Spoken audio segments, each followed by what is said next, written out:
Stadium, where we are hosting Oman and Sri Lanka, the first T20. We also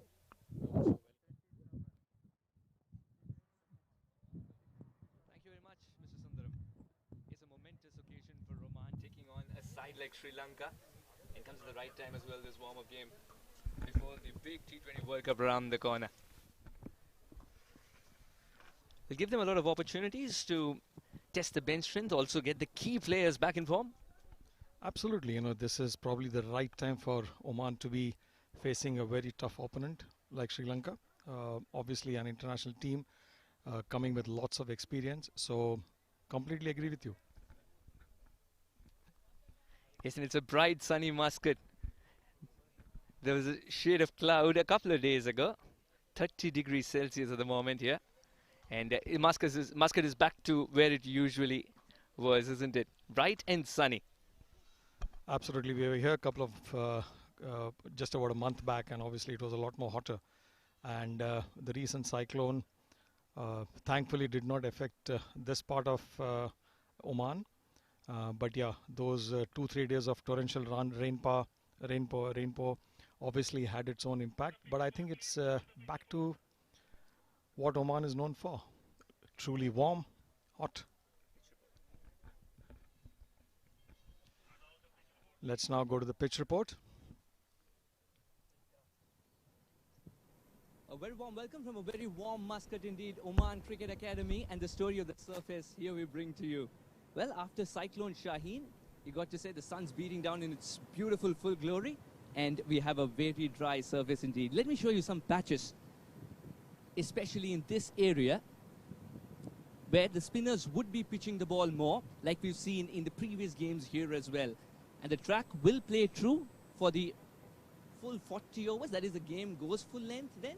And it's one of those days where you, as a captain, would say, let's have a look at the strength of our sides and then decide if you want to bat first or ball first, because the track will play true to it. And if indication is what you want to say, the previous games were, then yes, there will be true bounce as well. And I'm looking at something over 160 to be a total that can be a little daunting, and we can have a good game on our hands.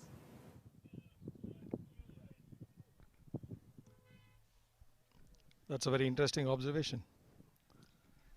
Suhas? Yeah, you were here a month back as well, isn't it? And it was a different format altogether. The wicket did change, but that was about 60, 70 overs later. Here we have a 40-over game if it goes full length. I think it should, I mean, it all depends on who wins the toss and how exactly the start goes. It's a little bit iffy, obviously, probably a new surface. One doesn't know. But then 160, as you rightly said, probably will be a good score for even the team which is batting second. Yeah, I'm also looking forward to the spinners coming in as well, of course. As far as Oman's concerned, they've got the...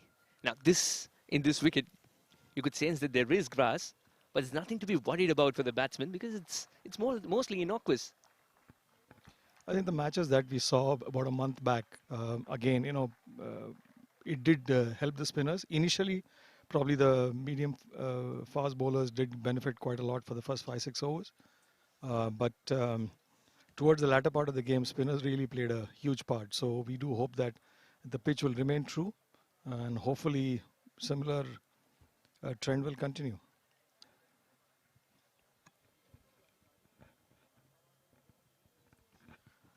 The umpires are going out to the middle, and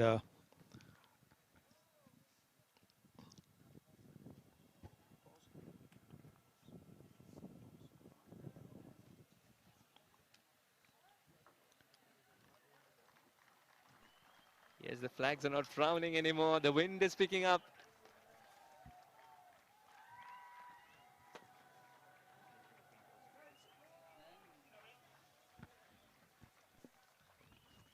Here's Oman winning the toss and deciding to field first. The umpires have made their way to the middle. And the two batsmen will as well.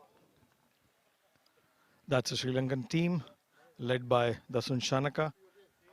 Chandimal is the wicketkeeper. Fairly strong side, and obviously Oman winning the toss and electing to bowl. So they do want to take a little bit of an advantage of whatever moisture that does exist on the pitch. And again, a great opportunity for even the Sri Lankan team to try and build up nicely to the upcoming World Cup. Absolutely. And let's have a look at the Oman side as well. Zishan Maqsood will be skippering the side as always. Mohammad Naseem would be the wicket keeper. That means, remember, Suraj is not going to be in the side. It's going to be Mohammad Naseem to keep wickets as you usually see in T20s. Jatinder Singh up top. Aqib Ilyas is back in good form. Mohammad Nadeem will make it to the side again. And Ayhan Khan, watch out for his spin. Sandeep God, excellent inside the 30-yard circle, or even if you send him to long on or long off. And then, of course, Kalimullah.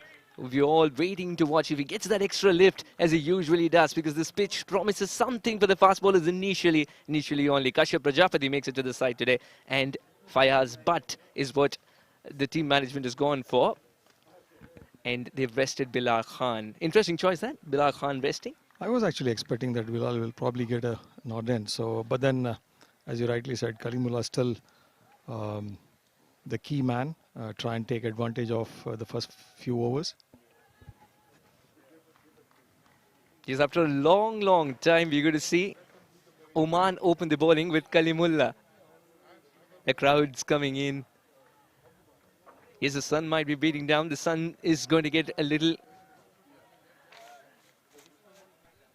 easier to bear, because the cricket is going to be on offer. Some very good cricket on offer. Here is Kalimullah, the first ball.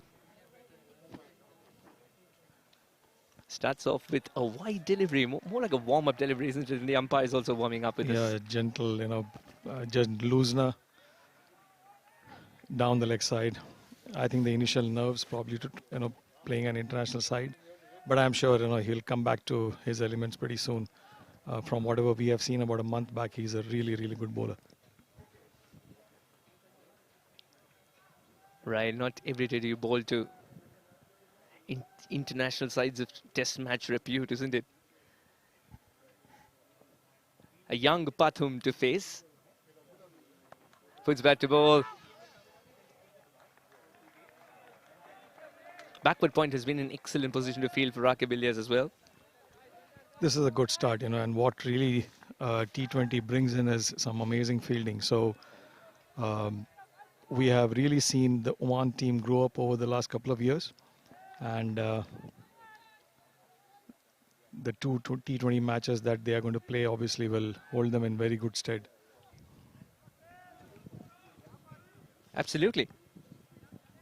Already there are signs of testing the bench strength, and the game's just begun. Won't be surprised even if you see a person getting retired in the middle because he spent some time in the middle with a bat in hand, because that's what these games are for. Excellent stop. A flying Aqib Ilyas is something that just tells you that we're going to see more often than not at backward point. This is the biggest advantage of trying to see a new side, trying to make a name for itself, right? Spot on.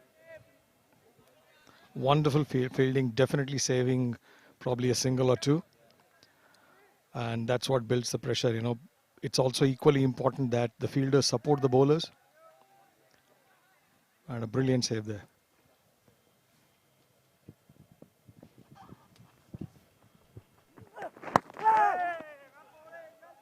He's keeping the same area busy. He's keeping the same fielder busy.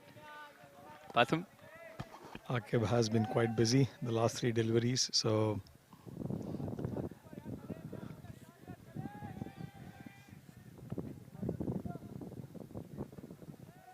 clearly some good bowling, backed by some very good fielding so far by Aqib.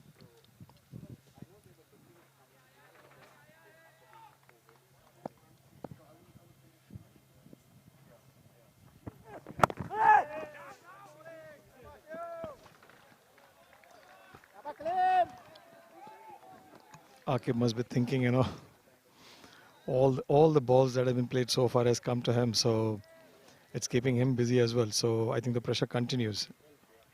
I'm just wondering if someone's reading the text commentary and they're reading only names. It's going to be Kalimullah, Nisanka, Aqib. Kalimullah, Nisanka, Aqib. Boom. Almost an over gone. Yeah, that's a good triangle followed. Now, will that Bermuda Triangle, this Bermuda Triangle, change to something else? No, we still wait for the first run off the bat then. One ball to go. Kalimullah started off well. He's getting some good bounce.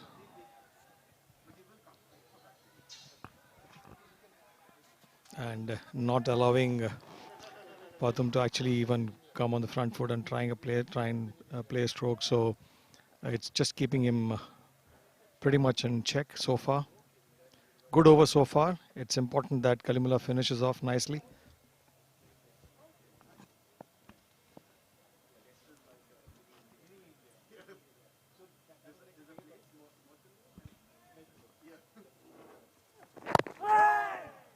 First runs of the bat. Nisanka opens his account and will retain strike 2. 2 of the over, 2 for no loss after 1.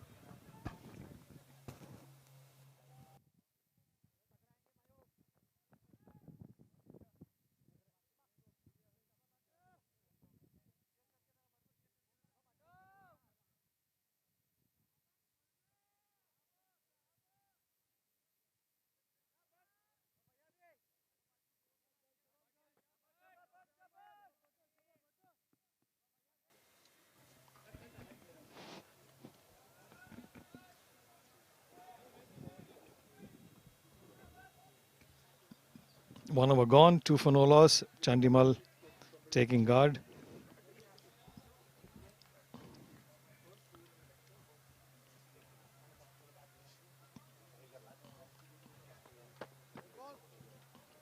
Ahmed losing his run up. Or is it Fayaz Butt, right? Fayaz Butt. The cricket fans of Oman have waited for a long time to see this contest. Fayaz Butt being back in the side, bowling to a batsman of repute, Chandimal. It's important from Sri Lanka's point of view that he starts off well. Dinesh Chandimal will settle the nerves not only for this game but can potentially be Swedish changing with the World Cup around the corner. Well, he starts off with a pinpoint Yorker. No warm-up deliveries this time around for Fayaz. See, clearly not only this is important for the Sri Lankan team to get the much needed match practice, but also for Oman to try and make a point, to build that confidence, because they are obviously going to play the World Cup here. And the sooner they are able to get that confidence and build the form, the better that it is for the team. Now, Dinesh Chandimal is someone who thrives on... Yes, there's extra bounce there. Extra bounce. Dinesh Chandimal wanted to attack the bowler, dance down the track, but even a 5'9" Chandimal saw the ball soar over him. I love this intensity, because Oman obviously is not really affected or threatened by the fact that they are actually playing an international team. So I love the fact that, they are absolutely not hesitating bowling a bouncer.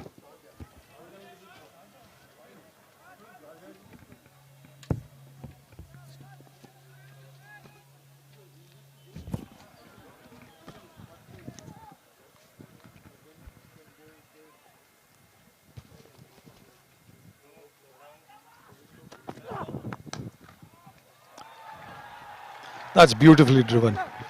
Over pitch will not go to the boundary, but definitely 2 for that stroke by Pathum.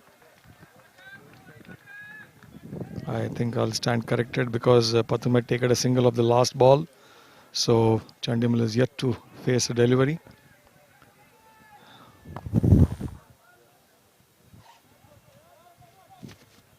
There was a hint of movement as well.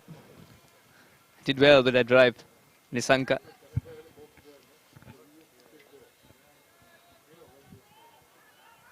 Absolutely.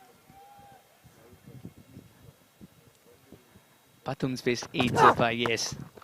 Oh, that'll give him a lot of confidence. That's it with some power. The ball will die in pace. Won't reach the fence, but a lot of running to do. That was teasing, it was almost hesitating to go to the boundary. So probably not enough legs and just stopped before the boundary line. So picked up 3 runs.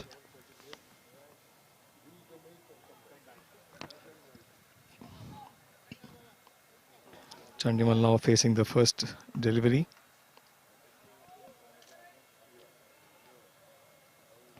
Some disturbance behind the side screen. Just wants to make sure that, you know, everything is in order. Yes, now the contest, the battle within a battle begins. Chandimal up against an extra pace of Fayaz, but what's it going to be?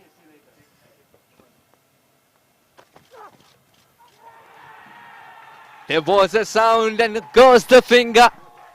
Chandimal has a very, very short stay. Not really starting the way that he wanted to. Definitely wide outside the off stump. Flashing. Getting a thin edge. Caught behind. What a wonderful start for Oman. Chandimal cannot believe it. He looked at the surface in disbelief. There is a spot which is indeed a spot of bother for him.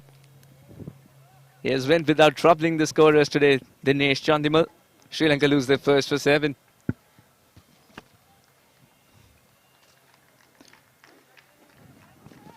That wicket should give huge amount of confidence to the entire team. Absolutely, that's what the talk mostly is, isn't it? Win the toss, choosing to bowl first. Where is the early wicket? Who's going to put his hand up and say, yes, Sean, I'm going to provide you the early wicket. Today it's Fayaz Bhai.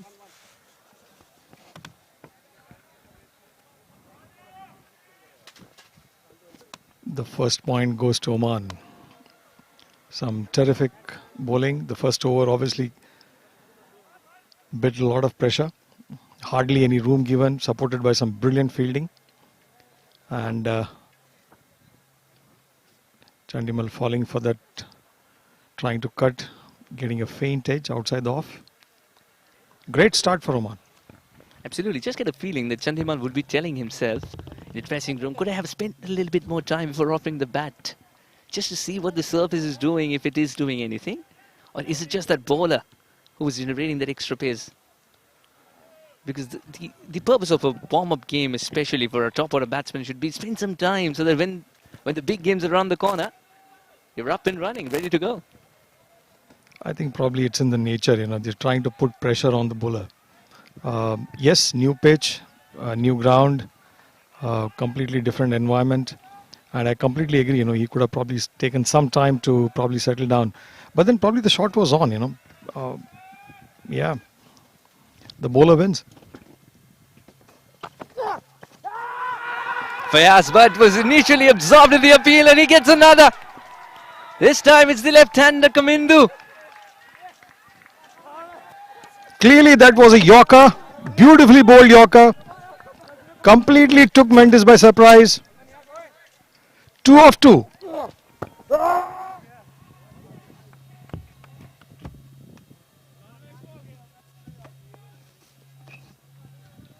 Sri Lanka losing the second in no time. The score stagnates at 7. Another batsman back in the pavilion. Mendes is trudging back to the pavilion. He isn't walking. First ball duck. It's never easy to go back to the same dressing room after that. Not sure whether he's disappointed because he couldn't connect or whether there was an edge. Not sure. But I must admit it was beautifully bowled. First delivery, Yorker length, couldn't be better. Here's the first delivery that he bowled to Nisanka as well. Fayaz was right on target. This time to the left-hander Kanindu. Kanindu would be talking to himself, probably saying, yes, I'll try and make up for this with ambidextrous bowling later on. 2 gone, 7 for 2. That sets up beautifully. Yes, Oman winning the toss, choosing to bowl first, making a point. 2 overs, pinning Sri Lanka down for 7 and picking up 2 wickets. Avishka will join young Nisanka. Sri Lanka having lost 2 early wickets in just 2 overs. What do you think should be approach, at least for the power play? I think the next 3 to 4 overs, absolutely, they have to just settle down. You know, not try and be too adventurous. And try and see if we can take the total to about 35-40, you know, then look at how we can rebuild the innings. So definitely next 3-4 overs are very crucial. Yes, Mr. Sundaram was saying there's some mending work to do, and Fernando has decided to offer a dead bat to this one, get some time in the middle. Clearly, we see a lot of intensity, and that really augurs well for the Oman cricket team, because this is the kind of intensity that they will need when they do play the World Cup. But this is what happened to Kanindu. Was up went the finger. Was also searching for that single, but the ball had gone absolutely nowhere.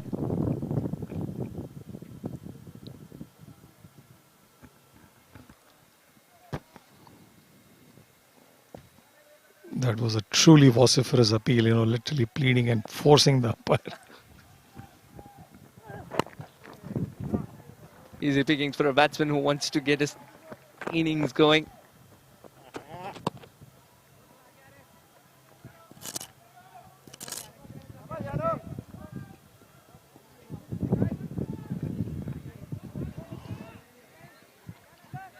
Now is Nisanka once again. So it's going to be Avishka Fernando to face his first. You're talking about appealing, and even in the World Cup League 2 that we just finished with, Kalimulla has got to be very careful with appealing. That of course was Fayaz, but that we were talking about, because there's another bowler who's not too far away from a demerit point if he troubles the umpire again, because he's got a very peculiar way of appealing. He'll charge towards the umpire with what he calls a short strides, but you know he's tall.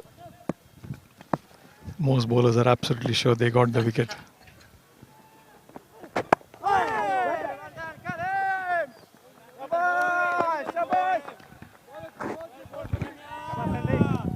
Solidly defended, fielded by Sandeep Gaur. Another tiger to watch out for.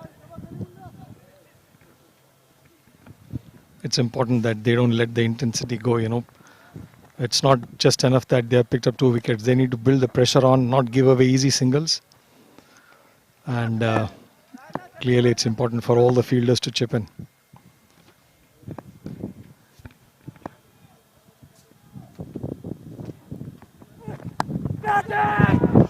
Flew off the edge. Fayaz will not get there. First boundary for Avishka Fernando and Sri Lanka. Not very convincing, but we'll take it.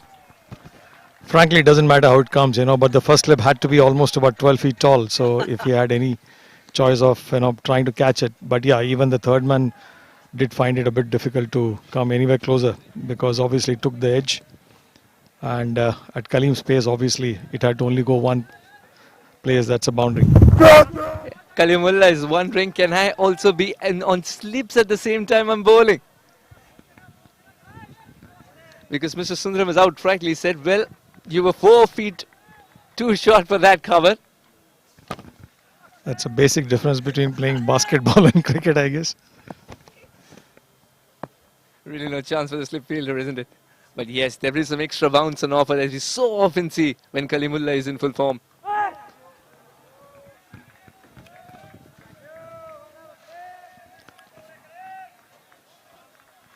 I quite like the fact that, they have placed the field very strategically, We just saw the ball. Again, a little bit of a movement available for the slips or even gully to come into play. Yes, it'll keep them interested. And even Archibilias, who's standing at gully, is actually 2 to 3 yards in front from what we usually see a conventional gully stand at. Just wants to ensure that if there is half an opportunity of a catch, he wants to go for it. On this occasion, good work by Sandeep Gaur once again. 3 gone, 12 for 2.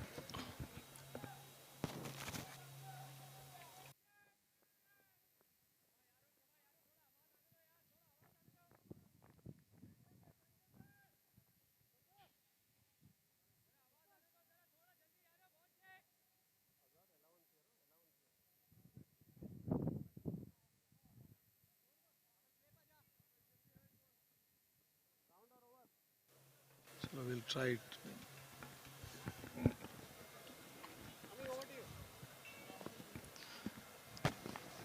3 overs gone, 12 for 2.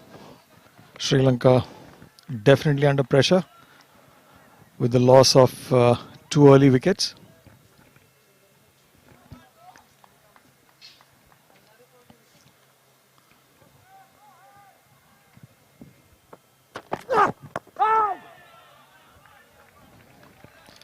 Gently played on the outside. Probably bat and pad. Slide inside edge, picking up a single.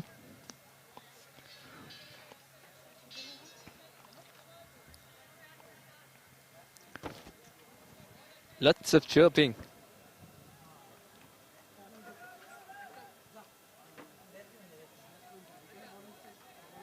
What do you think would be the young Nisanka's approach? Will he play his natural game?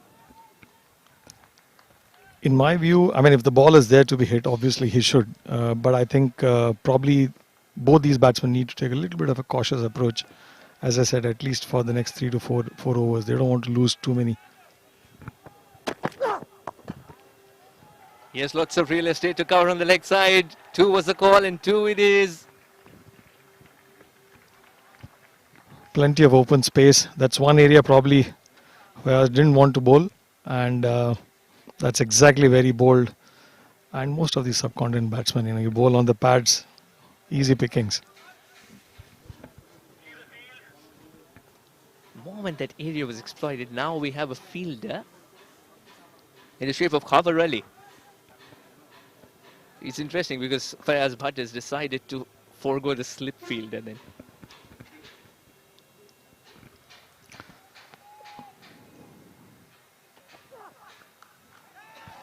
Was in the air for a brief moment, but it's pierced in the gap as well. How spectacular would have been if that was taken? Beautifully square cut. Yes, there was a marginal chance.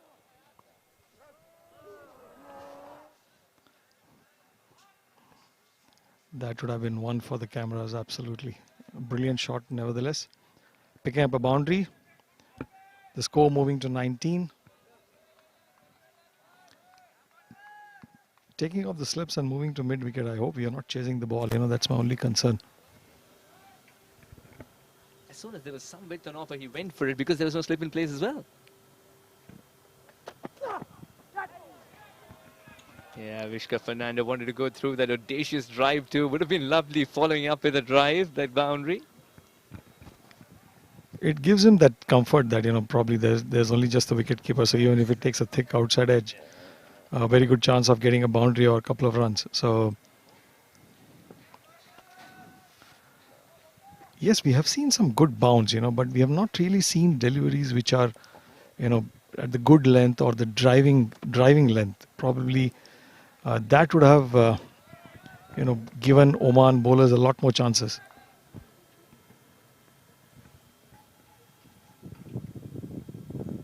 Fayaz Bhatt also packs a good shot delivery. Would he be tempted to bowl with a deep backward square in place? He's gone slightly shorter.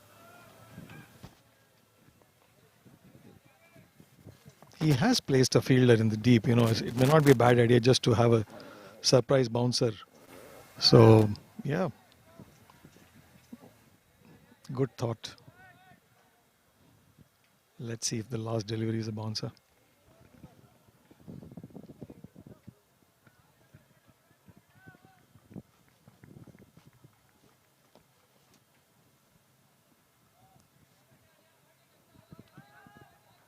This flapping shirts tell you that the wind is also picking up. Might have some movement in the air. The ball tucked away on the leg side. Will pick up a single and retain strike. Will Fernando. Sri Lanka move on to 20 for 2 after 4 overs.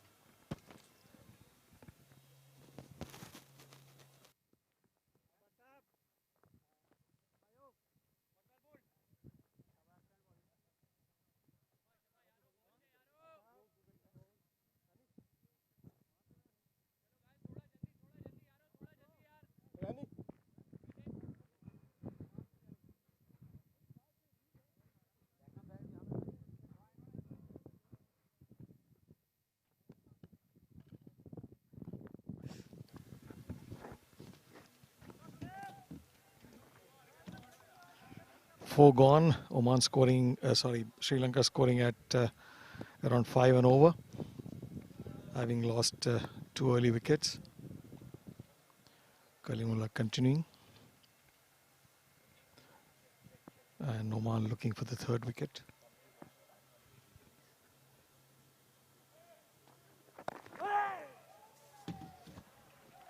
Guides their way to third man for an easy single first up.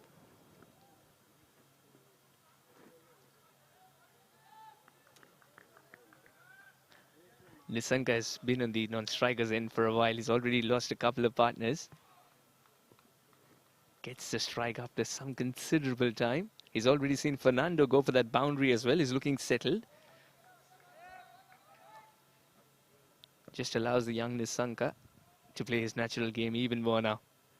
The bit of mending work was required to do on the scorecard, and that was done by Fernando. That's only got height, no distance. Will be taken. The third wicket that Oman was searching for has come by. I would actually call it a very irresponsible shot, to be honest with you. We were just talking about trying to build the innings, and yes, the shot might have been there, but then he just didn't time it at all. You know, it was a very easy catch. Yes, a little bit popping out, but then poor shot, very poor shot selection. Sri Lanka losing the third wicket. Oman absolutely on top right now, 21 for 3.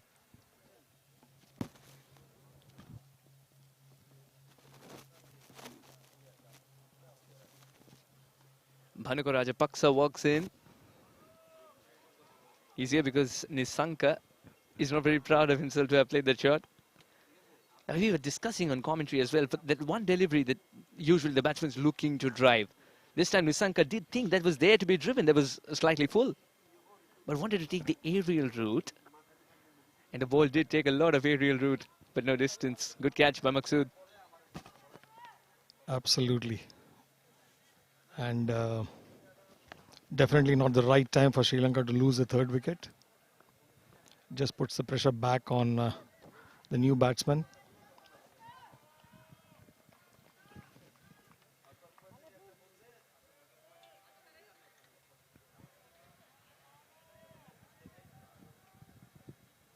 I think the first 4.5 overs would have given tremendous confidence to the Oman team of how well they can actually do against a top international side.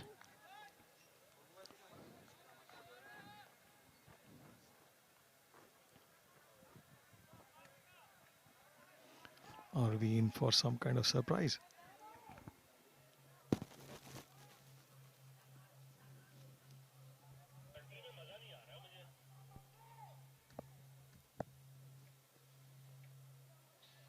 Bhanuka to faces first.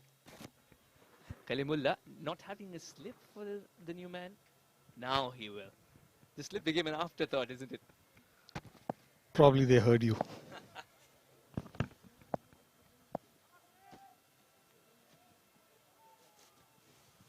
There's something wrong with his side screen. And Kalimullah is a tall man. You want to show that every inch of that side screen on top is absolutely fine while facing him. Bhanuka doesn't want to take any chances, and he's rightly so. Everything's fine at the moment. Bhanuka to faces first.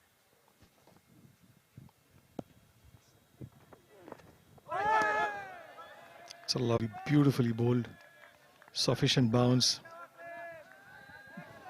Kalimullah coming down and giving a very polite look. Asking him a question, how about that?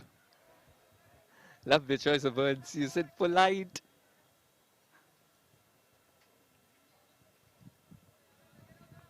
Rajapaksa was looking at the shoulder of his bat. He thought he'll probably meet it somewhere down.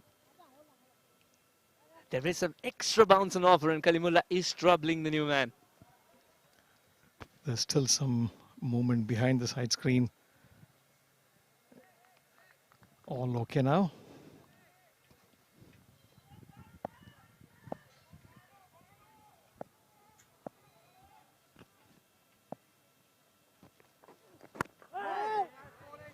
Will make Rajapaksa feel much, much better. Yes, there is a middle of the bat, and he's discovered that in the second ball. Giving the due respect to that delivery.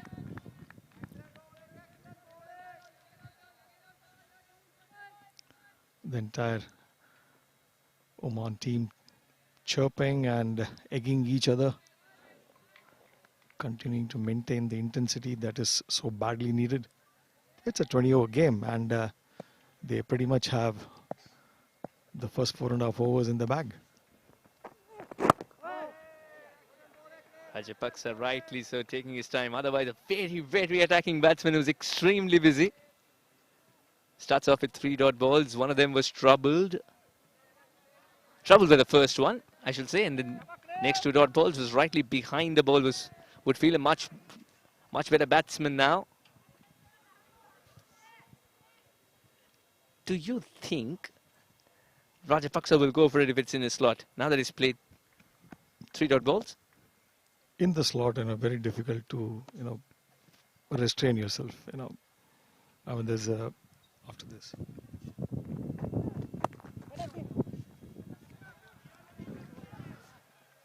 Five gone, 21 for 3.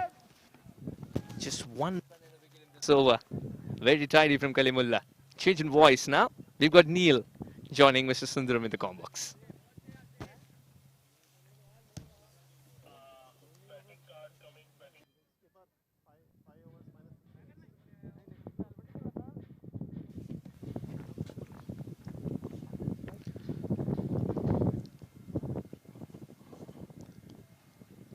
Let's quickly look at the batting card. Welcome, Neil. Thank you so much. Well, not a great looking batting card there. Nisanka 8 of 14. Dinesh Chandimal didn't open his account. Mendes didn't open his account. Aviska Fernando 12 of 10. Giving him company is Rajapaksa. He hasn't opened his account yet. Sri Lanka not in a good shape after 5 overs. 21 for 3. A lot was expected from this unit. But then cricket, as they say, is a funny game, Sundaram. Absolutely, And what we have seen so far is some terrific intensity from the Oman cricket team. And they are fielded well. They bowled very well. Yes, some couple of injudicious shots. And probably the Sri Lankan batter got carried away and paid the price. And that's why the score is where it is now, 21 for 3 after 5.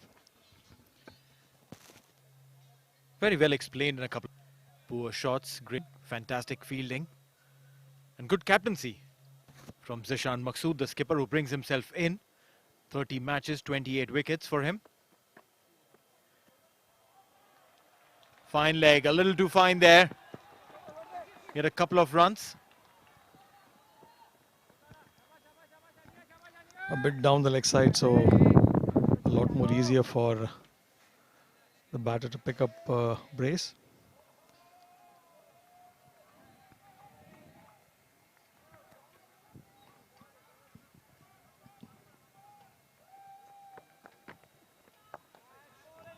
Beautifully bowled and equally well played. You'd be probably seeing this entire stadium almost getting ready. But the transformation from it being a ground to a stadium is something that we've seen, literally a makeover of sorts, in a month's time. When we were here last. Great piece of fielding there. I was touring Oman. The humongous media boxes coming into play.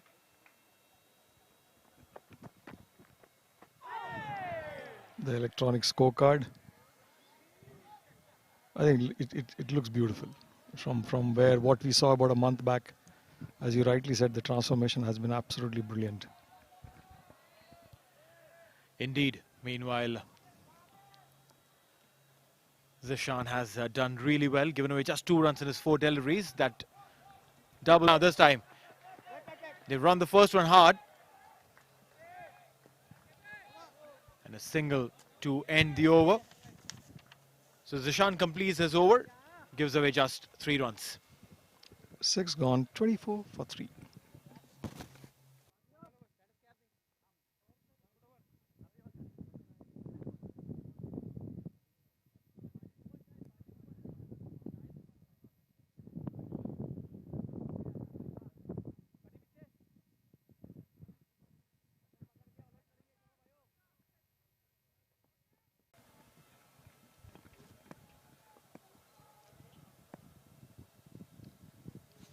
Coming in from the far end.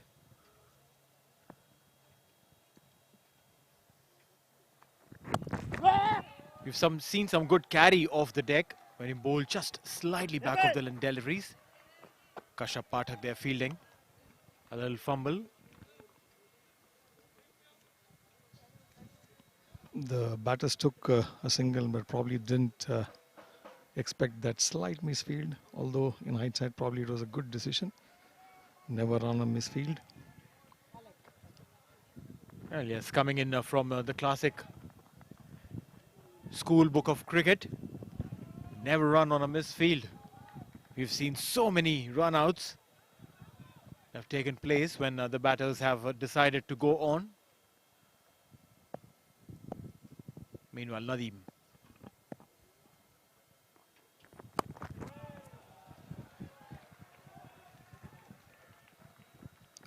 Deliberately played through the slips. Could that have been a catch? Well, Jatinder standing right on the boundary line there, a deep third man. I don't think so if the ball had enough legs to carry, or rather wings to fly through.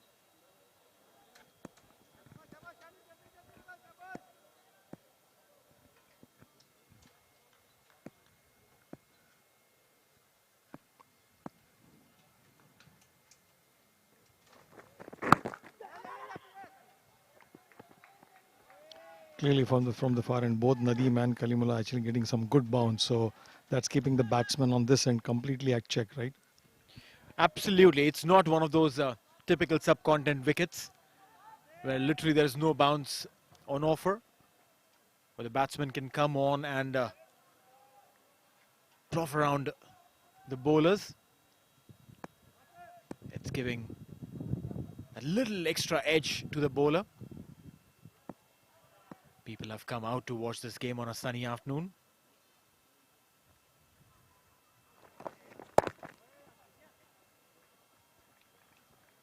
Third man will come into play. Just a single. Fayaz Butt early on today. The tormentor in chief. Absolutely.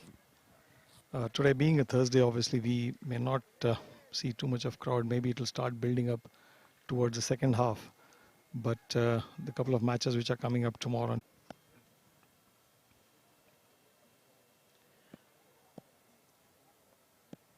These are open stands. That the sun might just play a little bit of the villain. But then when it comes to cricket, the subcontinent fans, they just want to see some good cricket. And well, you've got the Sri Lankan side that's come in to play against the home side Oman. That would be a completely different experience here.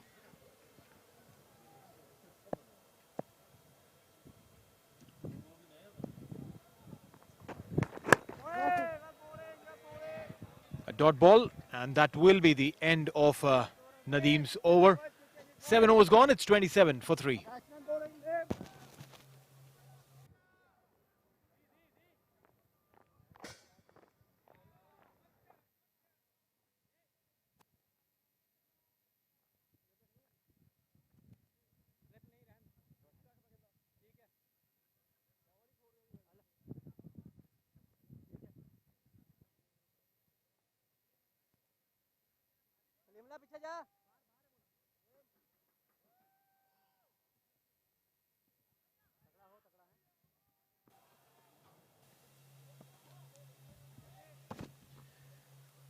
Zishan Maqsood, the skipper, he'll continue from the pavilion end. First over, just 3 runs.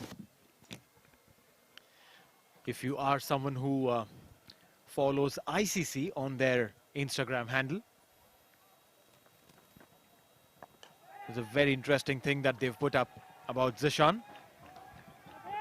It's that catch that Zishan 16 World Cup. He was standing at a short cover, put in that extended dive, literally plucking the ball out of thin air. And that's the video that's doing rounds on the ICC Instagram handle. It was a magnificent catch, absolutely no doubt. You know, I mean, if there was sort of accumulation or a summary or a consolidation of the best catches ever. I won't be surprised if that features in that.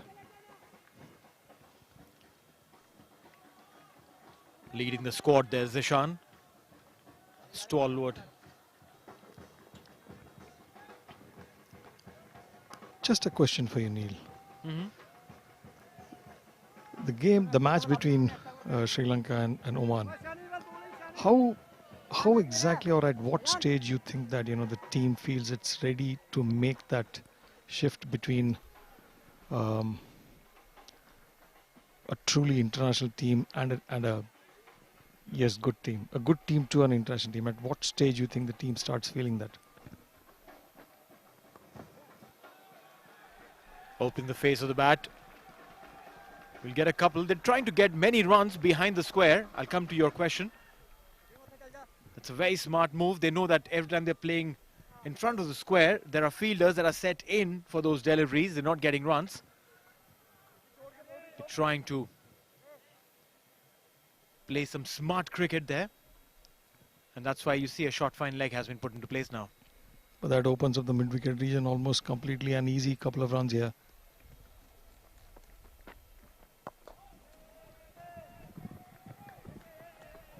To play Zishan in the mid-wicket or the cow corner means you're taking him against the spin. That also opens up opportunity. We're ready in the catching position. The short extra cover. Clearly plenty of space available for the batters to pick up at least a single. Definitely on the mid-wicket side.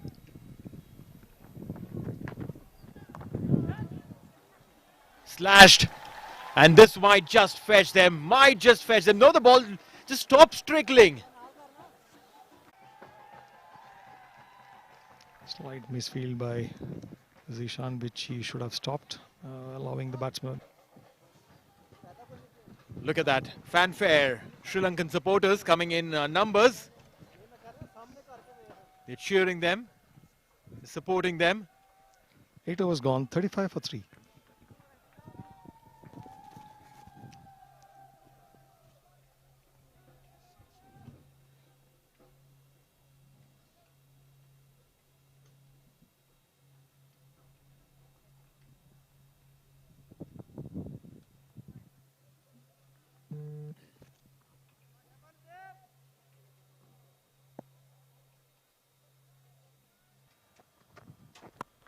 This time up in the air.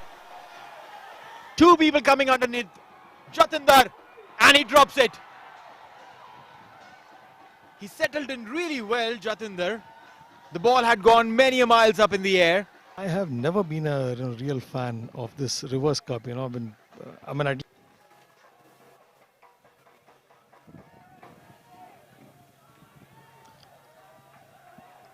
If you take when you can take a catch in the traditional way, which most of us have grown up with, it's a lot more easier. The reverse cup hardly gives you a chance to recover.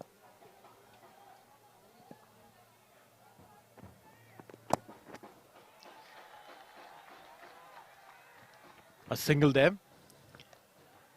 Well, yeah, again, it's a lot to do with a lot of international influence that's come into the subcontinent players. A traditional subcontinent style is the cup, fingers pointing up, and the catch being taken right in front of your eyes, close to your body. Reverse cup is more of an Australian concept, where you're trying to take the catch slightly above your eye line. And that hardly gives you any time to recover. If you're taking a catch below the eye line and in the traditional way, it's a lot more easier. With a lot of foreign coaches coming into the sides, players tend to pick up from them and maybe find that style easier, probably better looking on the camera. It just pleases it.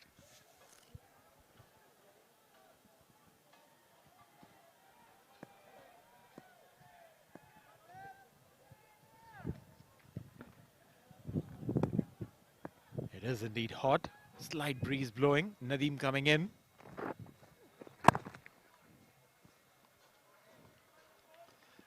A wicket would have been Absolutely brilliant for Oman. The chance goes begging. That would have put Sri Lanka really under pressure. Well, no doubts about that. What these two guys have done is they've started building a little partnership there.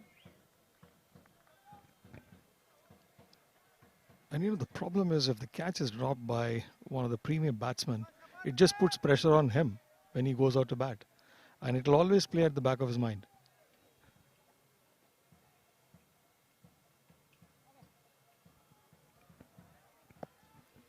Slight movement behind the side screen. All ready now.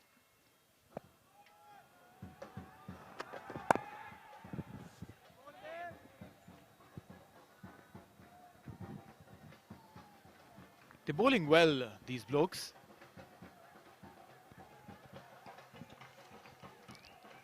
Clearly the crowd is coming into action. And there are a lot of drums being played, which I'm sure you can hear at the background. And the festivity has started. And I'm eagerly looking forward to this atmosphere in the next 10 days or so. Well, that's when the T20 World Cup begins here in Oman.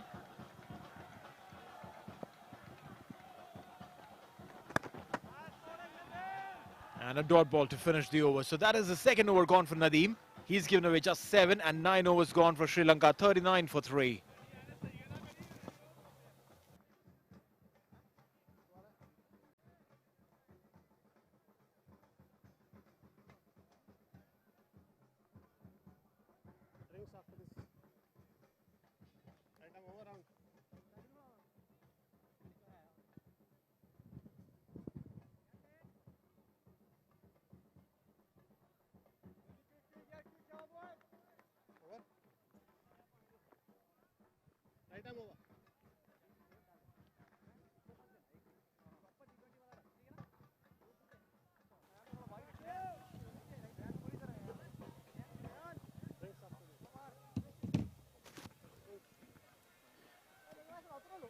Coming back to the question which I just wanted to probably pick up your brain on is that, at what stage the team feels that, they have now become international standard, or rather, probably put it slightly differently, and then when do you think that or what is the criteria, when do you think the team is actually reaching that international standard? It is ability or it is something else? Well, two things here. Akib Ilyas, meanwhile, will come in. 5 matches, 2 wickets. 29-year-old, right arm off break. Slightly short there for his liking. A loosener of sorts maybe, but not punished in the way it should have been. And one of the reasons why he wasn't really on top of that ball. And the body language is a lot more positive, aggressive, some very good fast bowling, intensity on the field. So yes, absolutely, probably spot on. Missed him. Will get a single. They might just go for the second.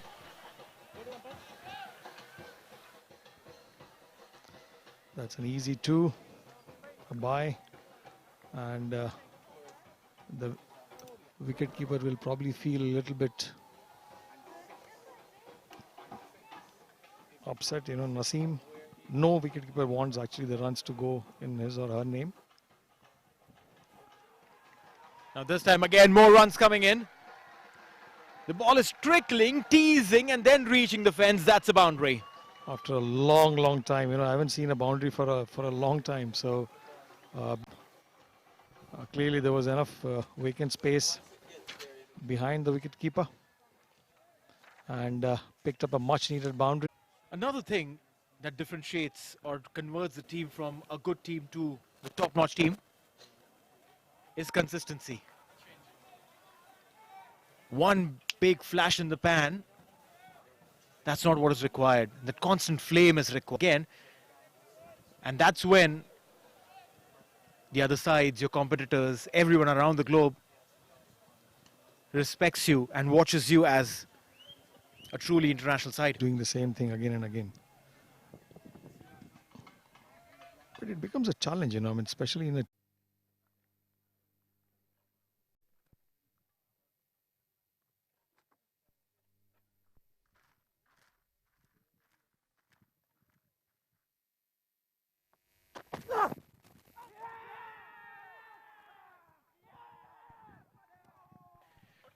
This is exactly what happened after Oman put Sri Lanka to bat. 2 wickets in 2 deliveries for Fayaz Butt.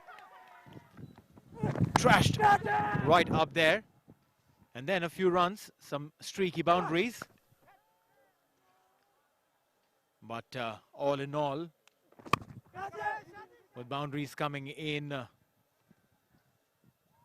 ones or twos, there were wickets that were falling regularly. This was that one rare effort where Jatinder Singh dropped the catch. But apart from that, Oman has been really on top of this game. 49 for 3. That's where they have stalled Sri Lanka. Oman Cricket Academy, live visuals coming in from here. This is the first T20 international being played between the home side Oman and the touring side Sri Lanka. Earlier today, Oman's captain Zishan Maqsood won the toss and put Sri Lanka to bat. And they are tested. Joining me in the comm box is Suhas. Suhas, good afternoon. Good afternoon, Neil. Yes. Yeah, good afternoon, Neil. Yes, when you said that drop catch of Jatinder, there's so much talk about him taking that 9 out of 10 times. Well, I'm going to tell you, he's going to take it the next 9 times. Well, absolutely. I mean, that is one of those times when all eyes are on you.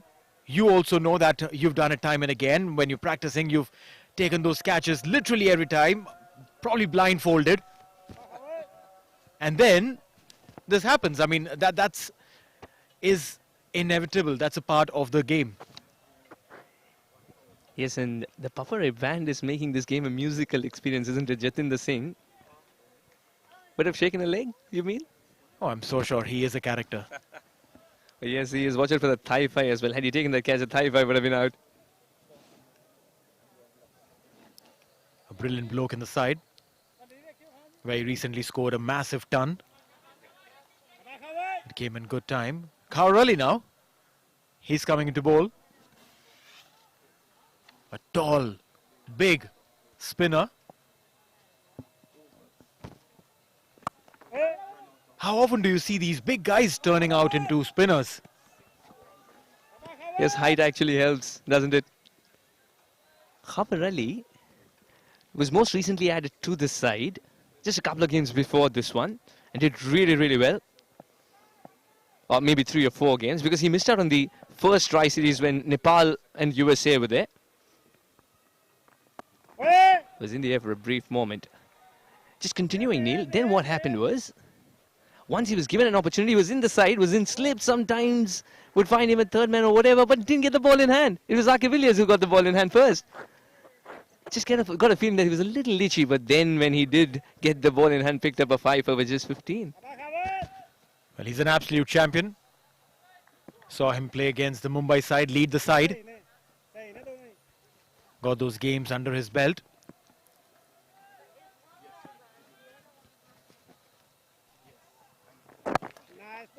He has been troubled with a little injury. The left elbow. You see he's still strapped up. So probably they're using him sparingly because he is the kind of character that you want in your side. Ran in straight, then ran sidewards. Looks like his Google Maps went haywire. And he eventually took that catch. Yeah, rerouting is not a good option if it's going to cause troubles for you. But Bhanuka knows where his route is calibrated. It's going to be the dressing room. Was listening to you when you said about the flash in the pan and a very steady flame. This, of course, Bhanuka had to continue. He had put in the hard yards, got 15 runs. Well, yes, I mean, what they did was they started off when the team was 21 for 2, 21 for 3, beg your pardon, and then there was a 30-run partnership that came in. They had to continue. They just had to stick around. What's more disappointing is the shot selection. Yes, those flags are a little frowning because Bhanuka is back in the pavilion. Your thoughts on the shot selection, Neil? Well, to be very honest, I mean, they probably are going a little too early into the shots. They just need to wait out, gauge the wicket. This is their first game on this wicket. Obviously not in the best position to actually go and play out on a wicket that they've never played on. And that's why I say that Zishan Maqsood's call on putting Sri Lanka to bat was a brilliant one. nice bowling, covered.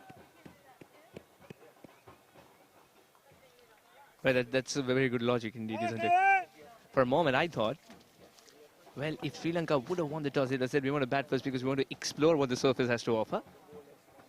But that sort of leaves the toss redundant, isn't it? True that. I mean, when you are the captain of a side that is probably touring to a venue where you don't know what the wicket is going to be, how the wicket has performed. Also, last few days there have been rains which have gone beyond measure in this part of the world. It does put in that doubt. Meanwhile, that's the end of the over. Sri Lanka is 52 for 4.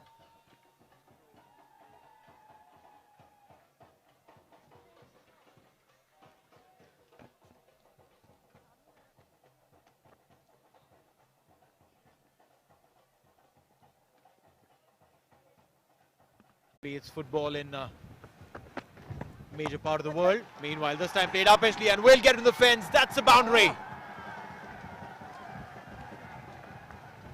Giving a charge there, Sanaka. Be the end of the over. So 12 gone at 61 for 4.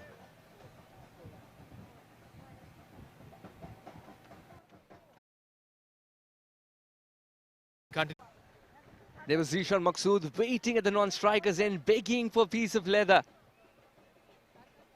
The first run was on, he was on the back foot as well and had a little bit more ground to cover. I would have made it easily. It's just that story of throwing at the wrong end, indeed. What Fayaz Butt did in that delivery was he pulled his length back. The first one was a slightly fuller. Gave Fernando that opportunity to go for that massive flick.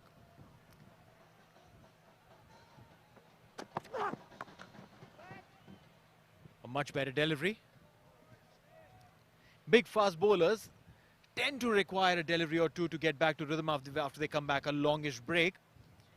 And if that is when the batsmen take charge, they put additional pressure on the fast bowlers. First ball, hit for a boundary, the pressure is all on the bowler. Yes, sets the tone nicely for the over, doesn't it? Now, not only that 6, what happened then was he tapped and ran too. So just ensuring that all denominations are covered, that the fielders are always on their toes. Neither too back at the boundary rope, nor treading forward.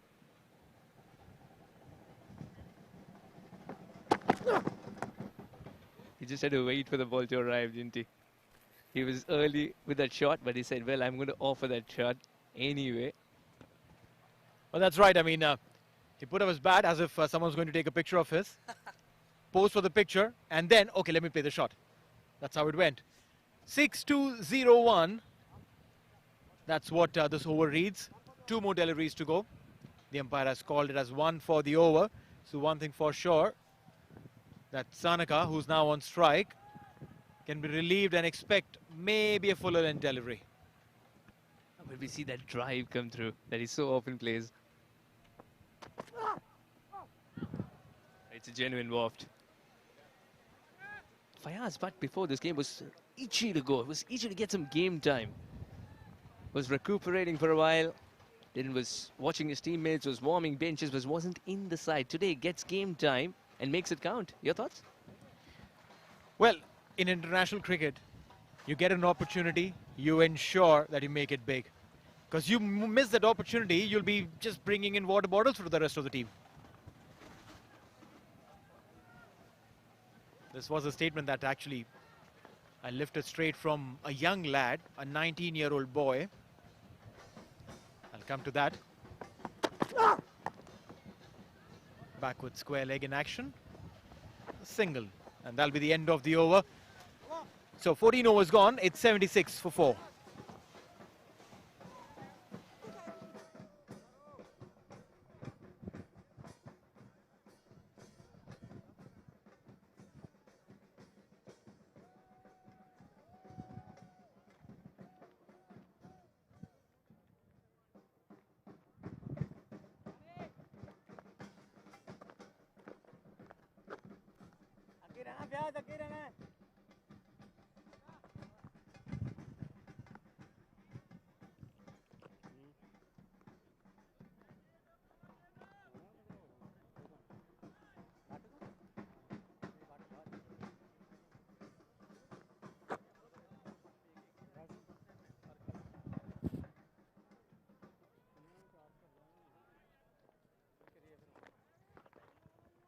लम्बा check करना है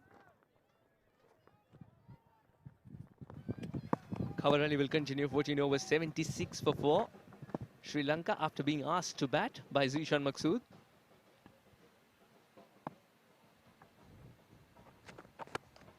He's gone for the big shot, first ball, and clears the fence with ease. Yes, the trend of going for the first ball big hit continues. That was a delivery that was asking, that was begging to be hit. A fuller delivery.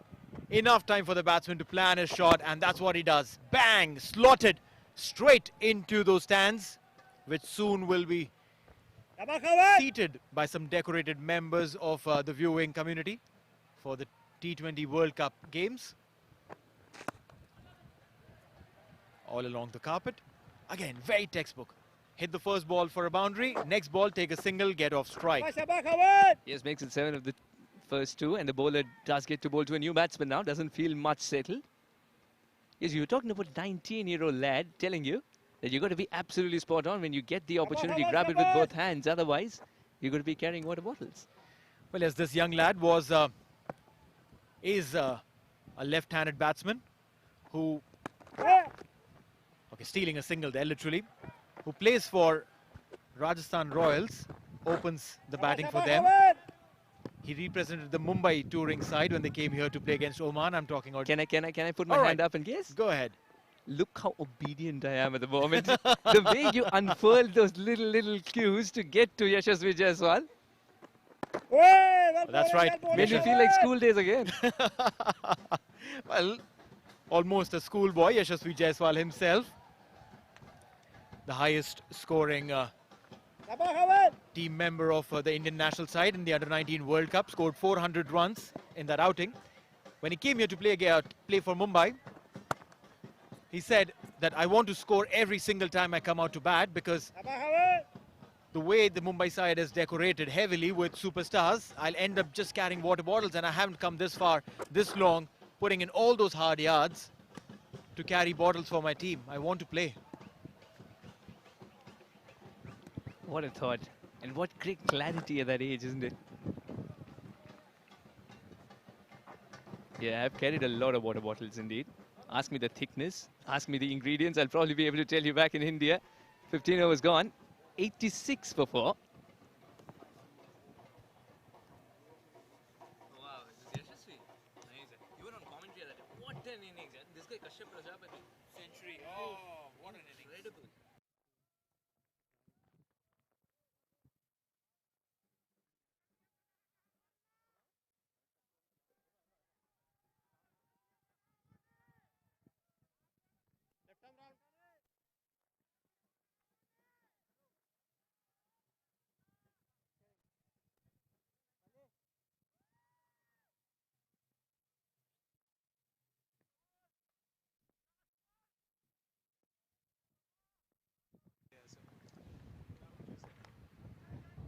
He's called for the first one really quickly, but yes, it's only going to be one. Kashyap Prajapati was swooping onto the ball. Change in voice here. Joining me is Mr. Sundaram. Warm welcome. Thank you once again. Are we seeing a slight shift and a change in momentum after the last couple of overs? Absolutely. The batsmen of Sri Lanka have decided it's the right time to get some momentum back in their favour. Attacking the first part of the over, sending a signal to the opposition, and then capitalising on the over. They don't mind milking the bowling thereafter, but one boundary ball they're ensuring in almost every over in the past few overs. Fernando's quietly moved on to 45 in excellent time, just 43 deliveries. That's going only one way. Over the fence, 50 comes up in style for Avishka Fernando. What an innings when it mattered the most. The scoreboard read a miserable story when he walked in. He ensured he changes that. Brilliant shot, top shot. This is a shot which is worth going miles to see. Swept beautifully for a 6.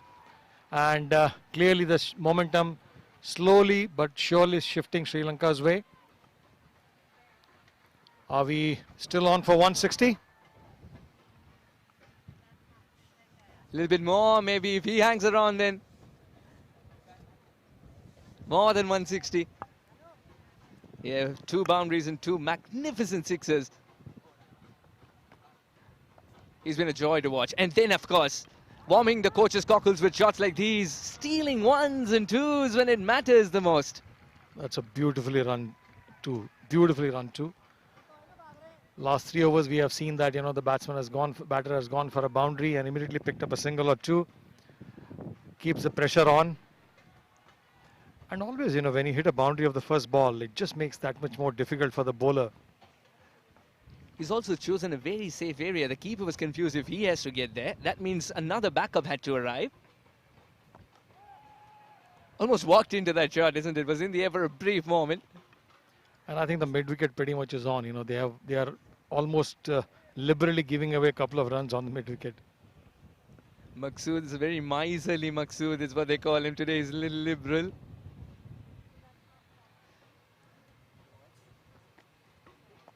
A very good delivery. Didn't give it much air this time around. Batsman doesn't mind that single once again. A 6 in the early part of the over, then milking the bowling thereafter. 97 for 4 after 16.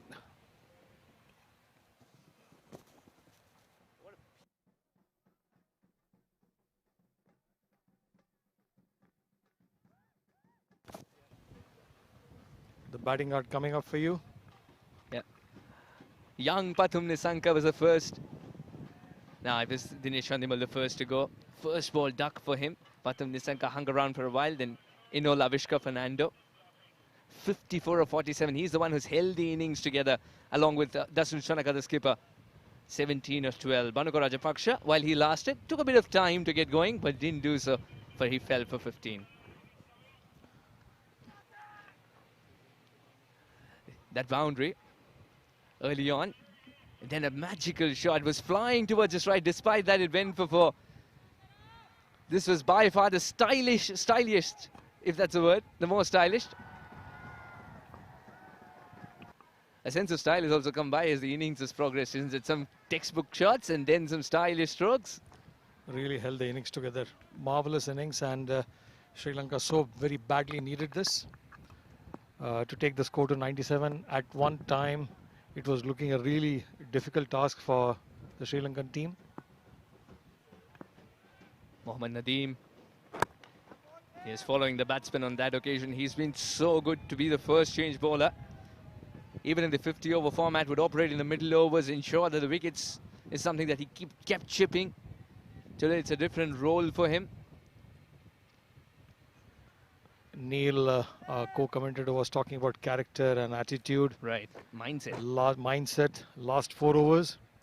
How much of that character, attitude, mindset Oman team badly needs to bring it and try and, you know, see if they can contain to a much lower total than 160. Yes, the wicket did fall, but thereafter, Fernando and Shanaka have batted freely. They put the pressure on Oman. Courtesy shots of this kind. Kawarali will have too much to do if he has to get there in time. Boundary. Width on offer.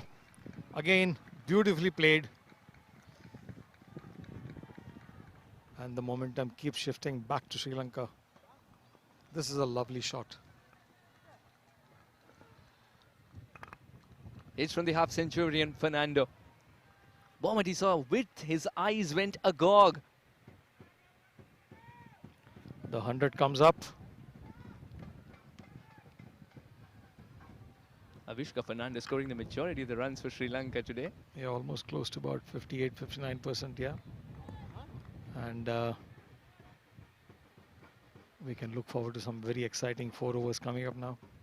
Again, a boundary earlier part of the over. It sets the tone nicely. What do you think this delivery is going to be? It's also set the battle up nicely. This could be trouble. No, it's trouble for the fielder in the deep, because now Sandeep God hasn't been his best on the field today. It's the second time. Not only dropped a catch, but gave away 6 for that. It's going to pinch him a lot. Fernando thought, yes, that's it. I didn't get the elevation. It's Sandeep God in the deep who puts it down. For his standards, it's definitely a drop catch. I fail to understand, you know, why would you actually come inside and stand, you know, when you're supposed to be on the boundary line?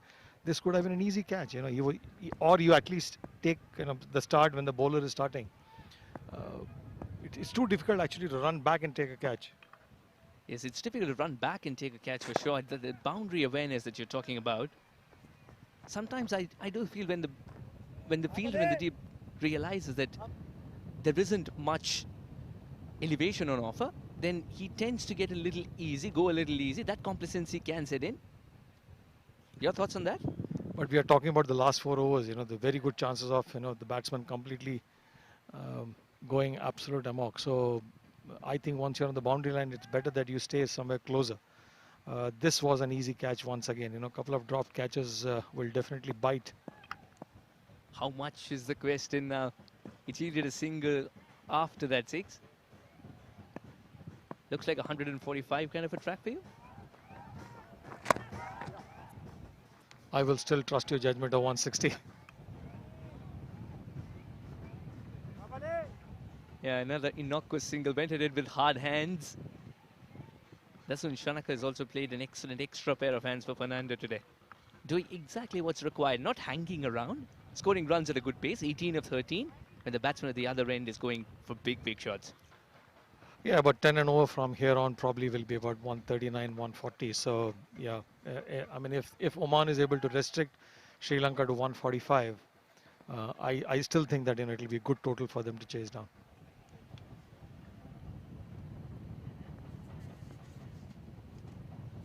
Sri Lanka play a lot of all-rounders.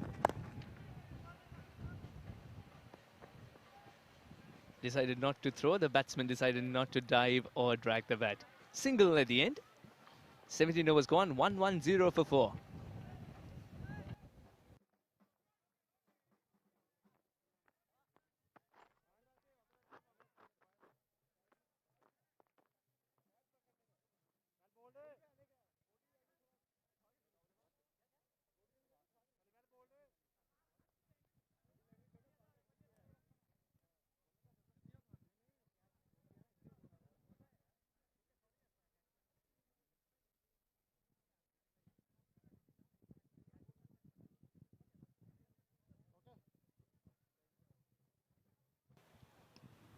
$110 for 4. A quick drink and probably a message to the batters. Trying to take stock. The crowd slowly but surely building up to what looks like to be another beautiful stadium in this part of the world. Some amazing change in the infrastructure in the last 1 month. The light towers have come up, and we'll probably see the light towers in action tomorrow and day after. Yes, we will. All through the transition, I was covering games as the World Cricket League, CWC League 2. Yeah, ICC Cricket World Cup League 2. And all through that transition, it was still very surprising because we used to finish a game at night, come back next morning, and then 2 stands would have been erected. Finish that particular game, come back a day later, the stadium looked so different. The pace at which the construction's going on is just incredible. And all for Cricket World Cup, T20 World Cup that's around the corner. Well, that's another easy shot that is just smashed away for 6. There's a sense of ease when this batsman bats. Trust me, cricket is not that easy. Batting lesser. On the leg side, flicked it beautifully for a 6. What a shot. Today he's writing a thesis on flick. Avishka Fernando. You talked about the way the construction has happened. Definitely a sense of urgency. And the Sri Lankan batsman now showing a sense of urgency to try and catch up to that 145 to 160 range. Yeah, would be a very good game then. 145 to 160 would be a brilliant game indeed. And is it asking for too much, or would you think Fernando can sense 3 figures from here? He has the time, he has the shots, he has the form. Just 28 to go, 4 more shots like that, that's all you need. Just you need to just translate that into 4 shots, yeah? Or 4.5.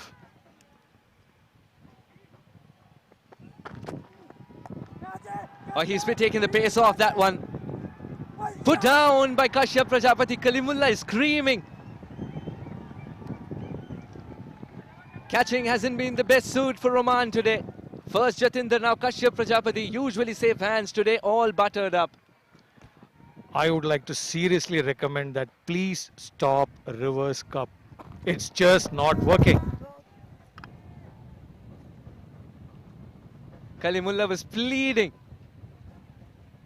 And then Sandeep got as well. There was another drop catch. Kashyap Kumar Prajapati dropping a catch in the deep. To me, that's a straightforward catch. You know, Oman could ill afford dropping these kind of catches to a set batsman. Yes, the idea is to take the pace off the ball. Request Avishka Fernando to not just provide placement but power as well. Definitely the batter probably expected that to be declared a white ball. So maybe he moved too much, or not sure whether he hit the pad. But what the consistency that we see is that, you know, for every over the first delivery has actually gone for a boundary. Yeah, or the third in a couple of overs back. But yes, the first part of the over, the ball had an appointment rope with a boundary. Appointment with a boundary rope at least once. Kalimullah is taking the pace off. It's not the Kalimullah that streams in. This could be another opportunity. No, will land safely. Directed, and now will they go for a single? Not very often do you see directed becoming a bane. Thankfully, you know, they didn't go for the second. But yeah, this pretty much fell in the no man's land. And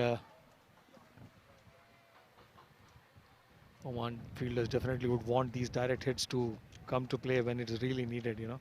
Yes, and also take those catches as well. Cling on to them. The ball fell in no man's land. Nobody was really bothered about it because when it did come to the fielder, they didn't take it either.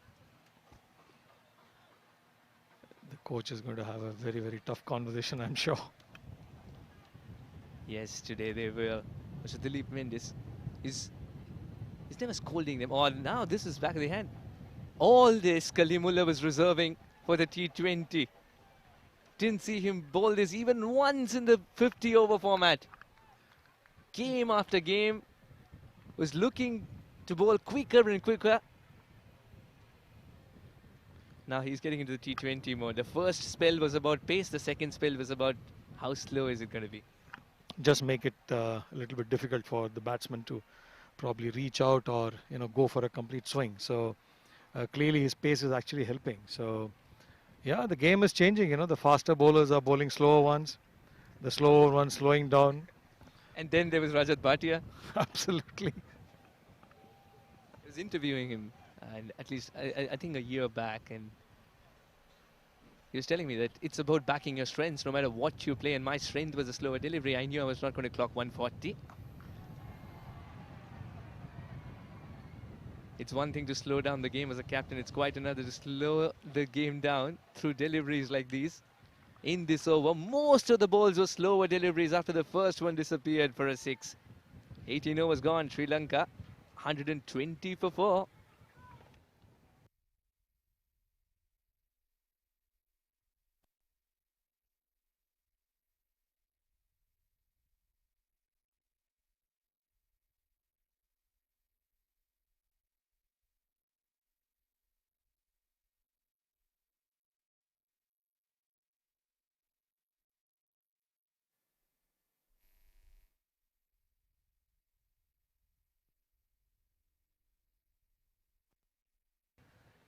This has been the bowling effort for Oman so far. 6 bowlers used. Kalimullah is bowled out. His 4 overs has picked up an important wicket early on, Ahmed Fayaz, but he's been magnificent with 1 more over up his sleeve. He's already picked up 2. Zishan Maqsood with 1 more up his sleeve. Has been a little expensive today. Mohammad Nadeem yet to find his first. Aqib Ilyas was tried for a couple of overs. Then Khabar Ali has 1 more over to go, and he's already picked up a wicket for 18 runs. Follow wickets, 1 for 7, 2 for 7. Sri Lanka were in trouble by the time they ended up with 21 for 3. Absolutely. The last wicket fell when the score was 51. So these two have really put on a very strong partnership. Shanaka launches a missile, and that will sail over in no time. The assault has begun. What a beautiful shot. Once again, magnificent. Right out of the park. And much to the delight of the Sri Lankan fans. Probably you need a new ball, because I don't think they're going to recover that. It's pretty much gone outside the stadium. Yes, there were donkeys trading there, and that piece of leather would be found probably day after tomorrow. I don't mind actually giving a look on my way back out. Yes, we can ask Shanaka to sign it for you as well. What a beautifully timed shot, you know. I mean, the moment it hit the bat, the sound said it, yeah, it's a six. Sometimes I feel, you know, for that kind of shots which goes the length, you know, much beyond, you know, not a bad idea to probably give a couple of runs more, you know, for the effort You and the deserve shot. Absolutely, eight it for the deserves a shot. 12. I'll tell you what, you find that ball, we'll give you 2 more. But I'll tell you what, it's one of those shots which not only the coach will feel proud of, but the director as well. He's got a lovely person at ball follow today, Interestingly, as always. Interestingly, the ball is back, you know, so. He's been given a lot of wipes. Yep. We live in a day and age where the ball's given a lot of wipes. Yeah, these are difficult times, different times. Thankfully, you know, at least sports is back in action, you know, after all this 1.5 years of complete quietness. Yes, we're still getting used to those bubbles and everything, but good thing Yeah. is the cricket is back. That's true, that's true. And these kind of shots, you know, it gives so much of joy to an onlooker. What a wonderful shot. Papa Ray will burst into action if one of those is followed up by a big shot again. That's taken the shoulder, but is also traveling. 6 it is. 2 sixes back to back. 140 looks a much lesser total now. Edged over the third man for another 6. This Sri Lankan innings will be remembered for the way they've fought back into this game. 21 for 3, didn't lose hope. Fantastic Fernando alongside Dashun Shanaka, bringing this game into Sri Lanka's territory again. 132 for 4. Are we in for a thrilling assault towards the end? Nadeem is looking for answers, not the ball back in his hand.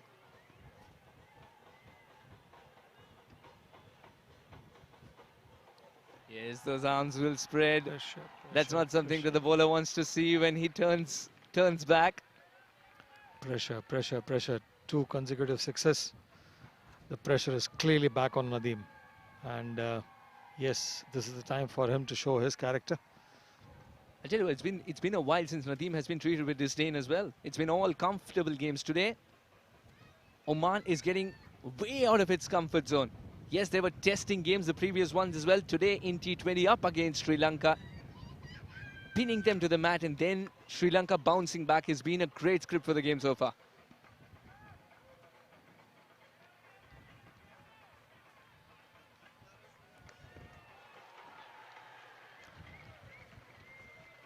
Definitely the Sri Lankan team, the middle order has come to the party. But it will also, and this also augurs well for Oman, you know, to see that how they can probably handle pressure a lot better. Having got those initial breakthrough and with the score at 51 for 4. If those catches had gone their way, you know, Oman was pretty much in the game. Absolutely, 2 more wickets would have fallen, new men at the crease. The game would have been a different one altogether.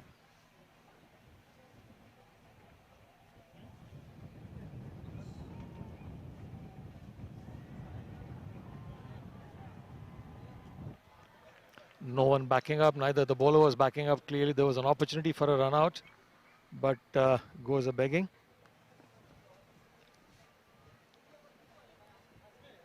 Yeah, there will be a separate chapter called fielding that will be discussed once this game ends for Oman. But this is not how it started, you know. The first 4 overs, we could see the intensity, some great fielding. Suddenly, you know, probably some sense of complacency, dropped catches, you know, catches going outside the boundary, run out not even being, you know, there was absolutely no effort to get back to the stumps. Yeah, some homework to do.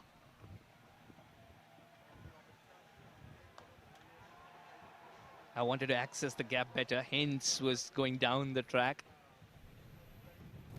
In the end, it becomes a comfortable single, but the batsman was looking for more on that occasion. Avishka Fernando, he's been excellent. Remember, once you land in Oman, there is some acclimatizing to do as well.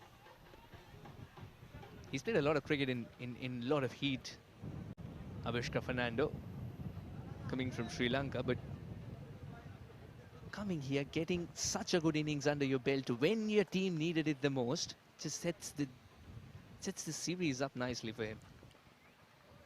It really augurs well for him, and extremely happy for him that he has been able to build this innings beautifully. And follows up with another 6. Yes, it is. 22 of this over.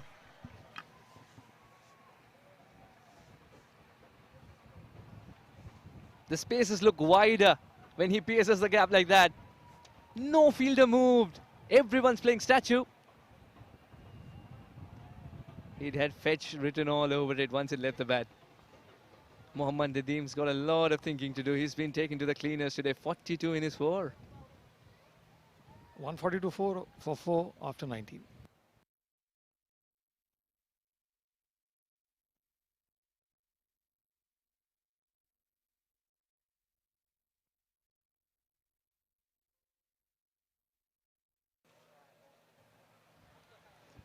.142 for 4 with the last over coming up. What do we have in store? Let's see if my pitch expert's prediction of 160 comes true. It's the first time someone's used those words for me, pitch expert.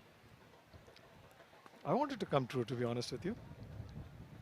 I said 160 because the surface looked like 161. We'll have a great game now with this assault. 160 is on the cards. More than that.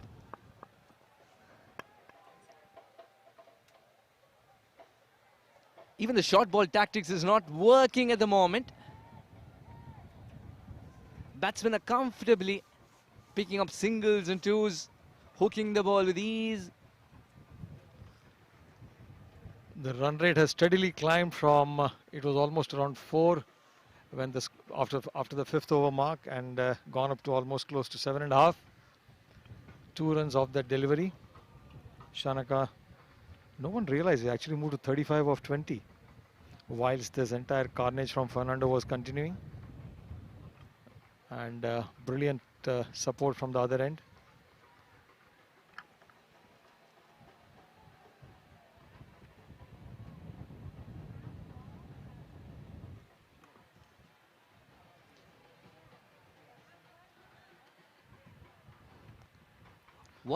What an excellent inning Shanaka is playing. He's timed the assault to perfection. Now the cheeky shots are also unfurling.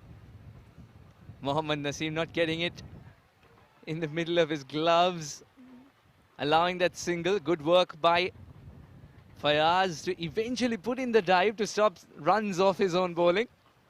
Always a difficult switch is always difficult, you know, you have to get it so right, but thankfully he got a single, and giving the opportunity to Fernando to try and go for his shots once again and see if he can get closer to his 100.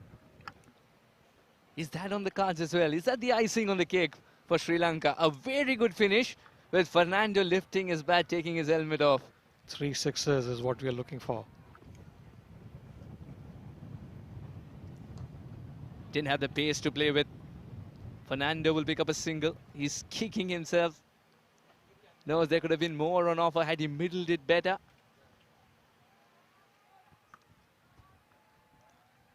.146 for 4 after 19.3 with 3 more deliveries to go.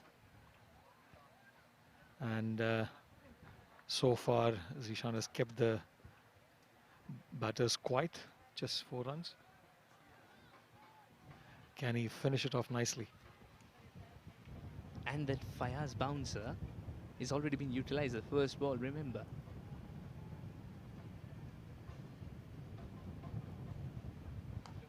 The slow ball Yorker, which has been picked up and posted over long on. Magical hit.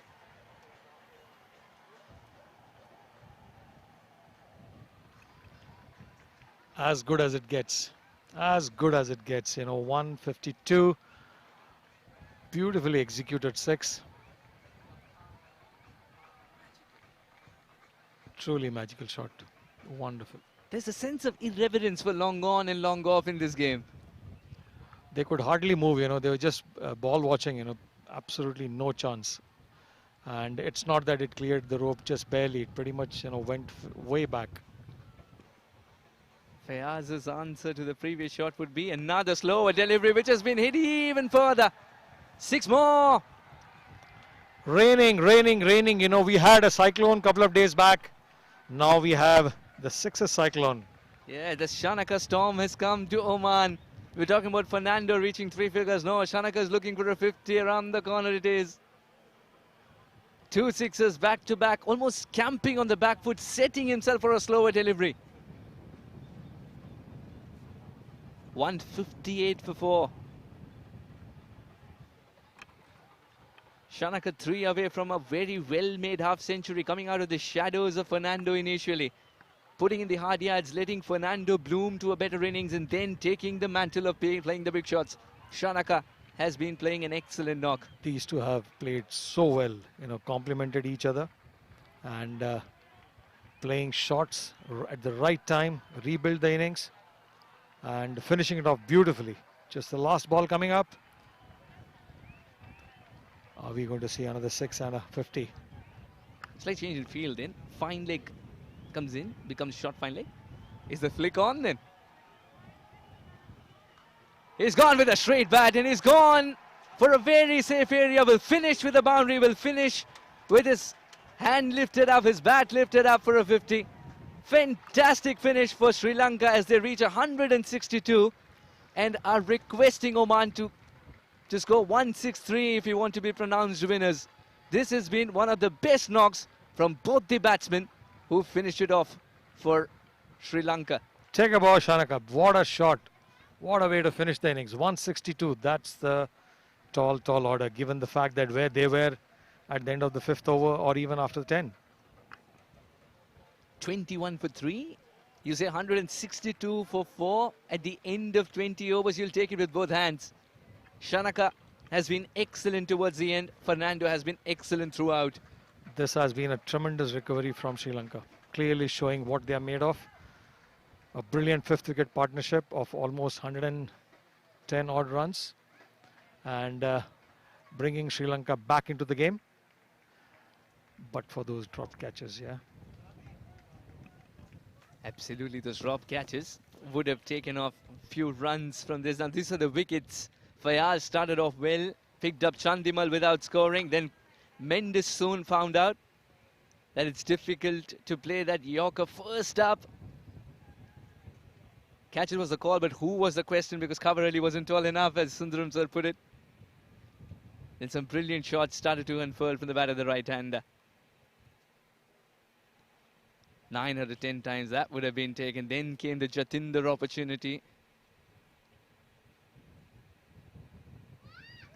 Reverse cup is not been their best friend today for Oman.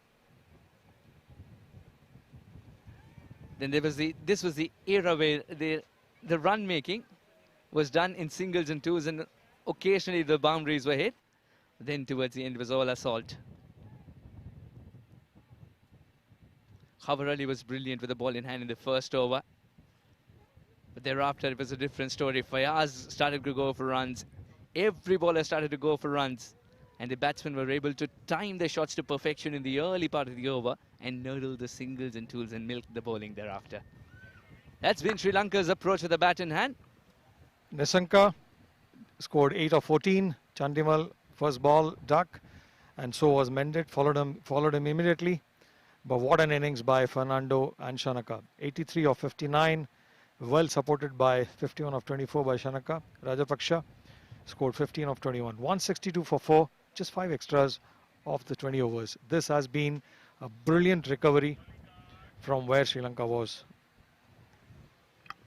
Yes, the 7 bowlers used by Oman to fill their 20 overs. Kalimullah picked up a wicket in his quarter of 4. Was looking good, and Ahmed Fayaz, but getting a game today, making an impact. A pick of the bowlers with 2 wickets slightly expensive towards the end. We'll have to work on that with the World Cup around the corner. Zishan Maqsood going wicketless after a long, long time. Mohammad Nadeem in his 4 overs went for a lot of runs as well. Aqib Ilyas was given just a couple of overs to see what's if he's turning the ball, if he's troubling the batsman, wasn't to be. And Khabar Ali doesn't bowl out today, but does pick up a wicket in his 3 overs. This has been a magnificent recovery, and this has also tested the Sri Lankan middle order. So we'll take a break, and we'll be back with the second innings once we resume.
वाला mic check करो फार वाला फार का mic बोलो बोलो clap कर रहा हूँ मैं इस पे ओके आ रहा है क्लैप आ रही है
Coming.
All right, back to live action. This is the first T20 international going on between Sri Lanka and Oman.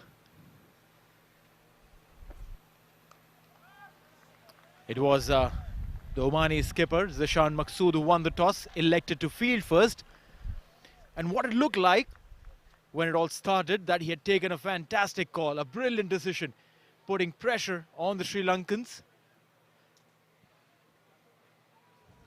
They took almost 3/4 of an innings to build up, to stabilize, and then in the last 5, they went all hammer and tongs. Joining me in the commentary box is Suhas. Suhas, good evening. Good evening, Neil. 163, the magical number that Oman are looking for. Sri Lanka have done a brilliant job to get to 162 at the end. In the beginning, 21 for 3, 51 for 4. The scoreboard was reading a story that they weren't proud of. Then a magnificent partnership ensuring that they get a flourish towards the end as well. Kashyap Kumar Prajapati and Jatinder Singh will be the openers today. Both these lads are absolutely phenomenal when it comes to bat. Jatinder scored a century very recently, and you were witness to that. Yes, when it was on commentary at that time, and that was a fabulous innings. He just took the game away from Nepal from the word go. There was no stopping him. They weren't chasing a big target there, Oman, and that's when I realized Jatinder Singh is even more dangerous when there isn't a daunting target. There was something on the bat as it went into the keeper's gloves and thudded, and that's enough to send the first batsman back to the pavilion. Wickets column ticks, runs doesn't for Oman. Kashyap Prajapati will have to take that long walk back. He swayed back, wanted to play it over the wicketkeeper's head, but didn't get enough connection. Just a faint little edge, just enough to get that wicket. So that's what it is. Oman lose their first. First wicket for Nuwan Pradeep as Prajapati walks back without troubling the scorers. Kudos to the umpire with all the Papare gang, everybody here. He was able to hear the the faintest of edges. Well, the umpiring in this part of the world in Oman has been phenomenal. We've seen that in the last couple of months. There has been a lot of cricket that has come through on this very ground. And these umpires, they have been put to task day in and day out, tirelessly coming through every single day, giving decisions, and most of the decisions have been phenomenal. The umpires for today, Rahul Usher and Vinod Babu. Vinod Babu, the man in question who raised his finger. Rahul Usher is standing at the square leg. His umpiring has been excellent. Homegrown talent of umpiring as well, Vinod Babu, Rahul Usher.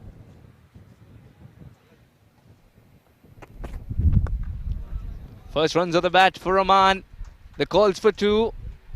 2 is on.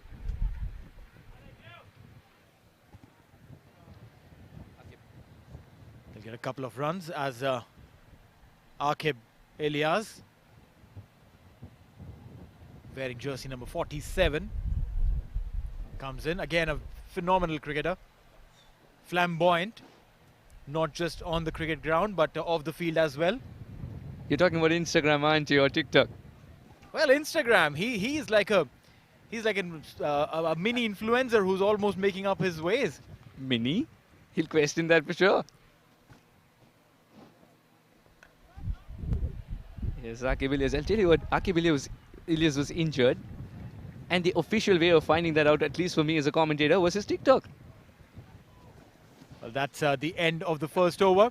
2 for 1, Oman. We'll come and talk about TikTok and Instagram in a bit, though.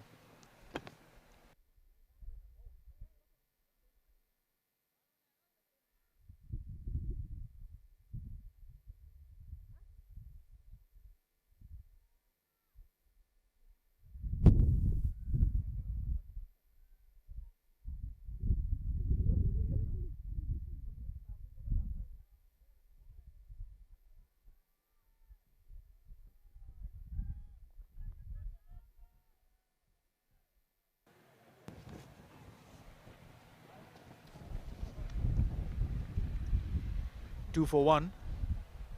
Not the ideal start that Oman would have looked at. Meanwhile, it's going to be Jatinder Singh on strike.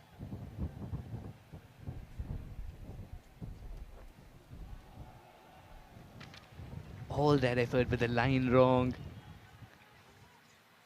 Wide signal, runs would be counted for Oman, balls won't be counted. He's got to re-ball this one.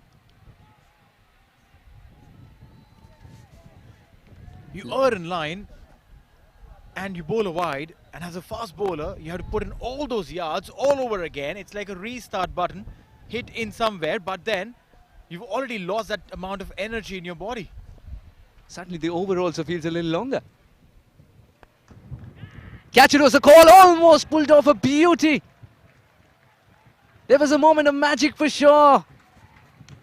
Bhanuka Rajapaksa, could he have clinged on it? Could he have clung on?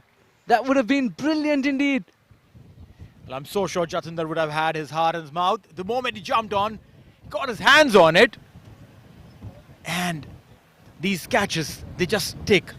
There's no science behind it. There's no math behind it. There's no practicing this. You train to jump. You train to get your eyes on the ball, your hand on the ball, and the rest is if it sticks. Solidly behind this one. Neil, I was listening to your commentary with Mr. Sundaram, and you brought up that catch by Zishan Maqsood. Something similar this time towards his right, though, for Bhanuka Rajapaksa. Yeah, pretty much like that, yeah. What is really interesting about that catch, though, is reaction of Paul Sterling. You should look at his face, because he was bewildered. He didn't really want to believe what he saw. But then, when the umpire raises his finger, you have to take that long walk back. Yes, Paul Sterling still believes that's not a catch. It's its country cousin snatch. 23 games. Aqib Ilyas has been excellent with run scoring. Aqib Ilyas got a very handy half century last time he batted up. It was a different format, different game. But yes, we'll bring that confidence into this one. We'll have a look at That catch that Jatinder Singh. Look at that. He jumped in, up in the air, got his hand to it, and got his hand really well though. It was not just fingertip, mind you. It was right in the center of his palm. And we see this man, Jatinder Singh, still there playing. That's because of the catch that was dropped. Driven like an arrow.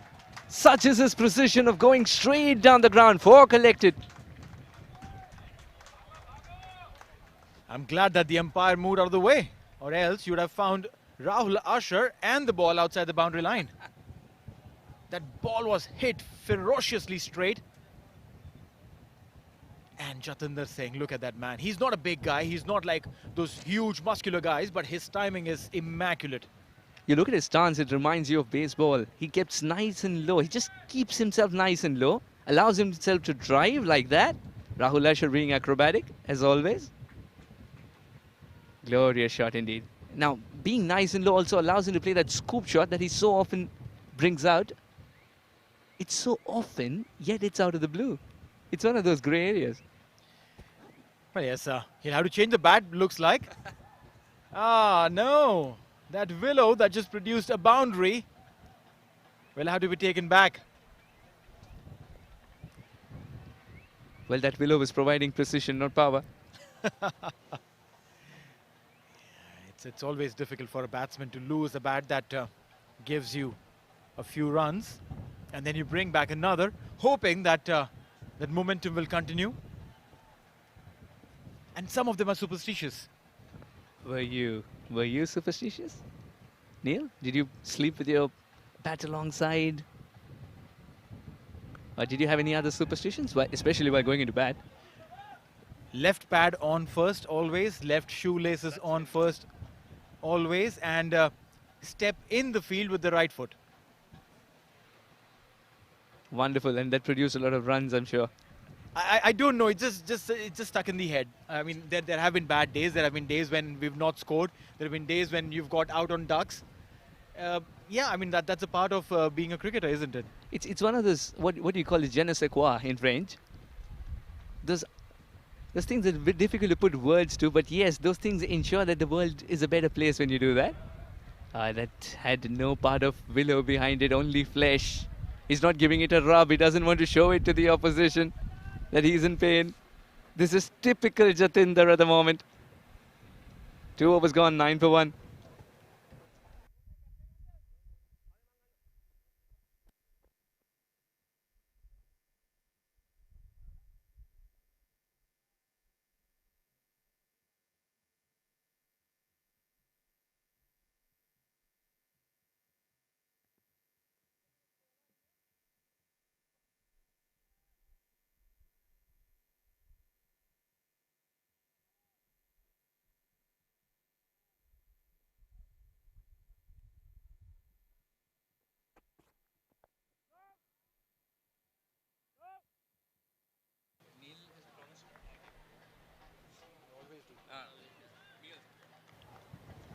Akib Ilyas now on strike.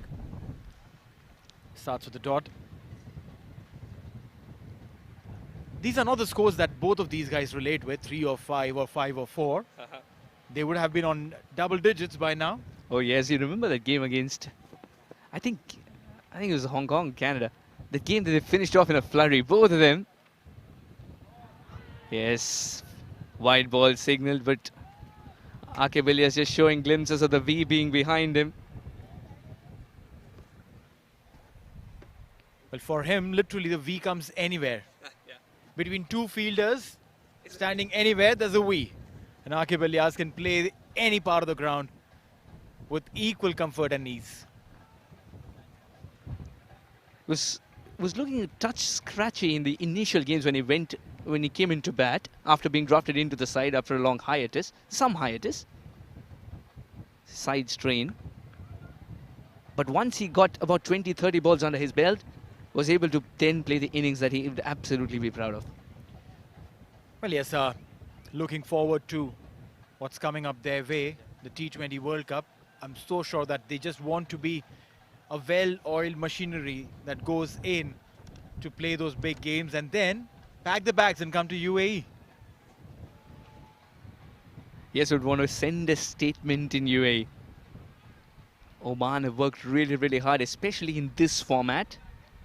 They're up against Sri Lanka, who are on top at the moment, 10 for 1. Yes, the celebrations are on. The batsman can still stand his ground. No, now he cannot. Up goes the finger. Subdued celebrations then. Villiers is trudging back. Almost like an action replay of sorts of the previous shot that he tried to play. A simple catch. There's no need to play that shot a little too early. Get in, settle in. That's what we saw what the Sri Lankans did. Probably take a leaf out of their experience. And then come out well settled and oiled. 2.2 overs, 10 for 1.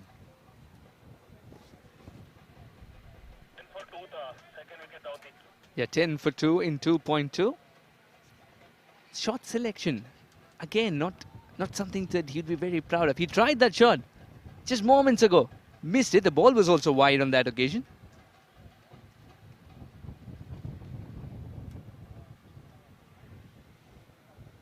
Zishan Maqsood comes in as a captain who now has to do a bit of mending work before being an architect to this run chase.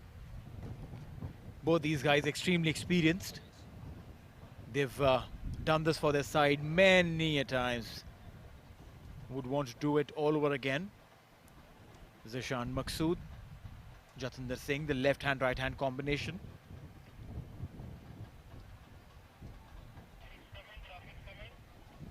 Yeah, Maqsood in 38 games, 842 runs. Watch out for that strike rate, that can increase. That can increase as he spends time in the middle. 4 brilliant half centuries. Every time he scored a half century, he's ensured that he's been in a longer partnership as well. It's not been a one-man show. He guides the youngsters the other end. I remember in a game where he was batting with Ayaan Khan, guided him so beautifully, allowed the other batsmen to flower as well. In the no man's land, Zishan Maqsood knows that he's probably got a boundary. No.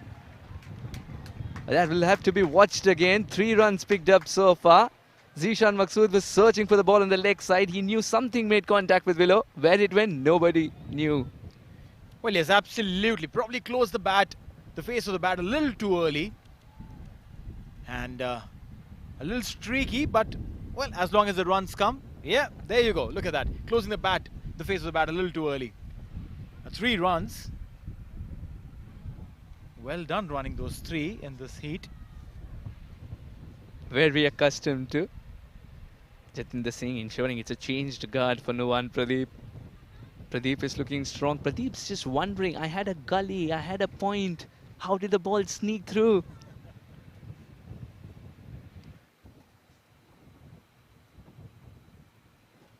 Jatinder wanted to explore the area behind the wicket. Wide ball signaled.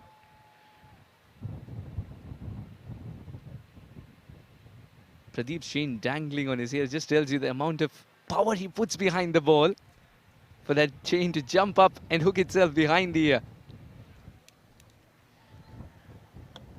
Well, effort. You need to put in every single delivery. Banged it short, right over Jatinder's head. He's a tall guy. I mean, you usually attempt that scoop when the ball's pitched up, it's in the length area, you're able to hit away.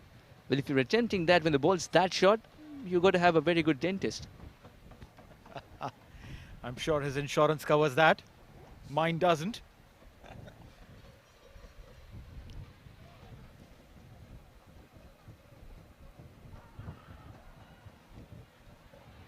Yeah, that appeal just died of itself. Knew that the leg stump would have been missed by a mile. It's that phase of the game where Jatinder Singh and Zishan Maqsood need not try something new. They need to build a partnership. You saw the importance of a partnership after 51 for 4. Well, that's right. Just stick around, play the long game. And also, it's a new ball and it's doing. You saw that in the first innings as well. Every time the ball is banged a little short, it gives that extra bounce. Yes, it will be termed as a quiet over despite a 3 which was not very convincing. A couple of wides in between. But that wicket is what matters the most for Sri Lanka. 3 overs gone, 14 for 2.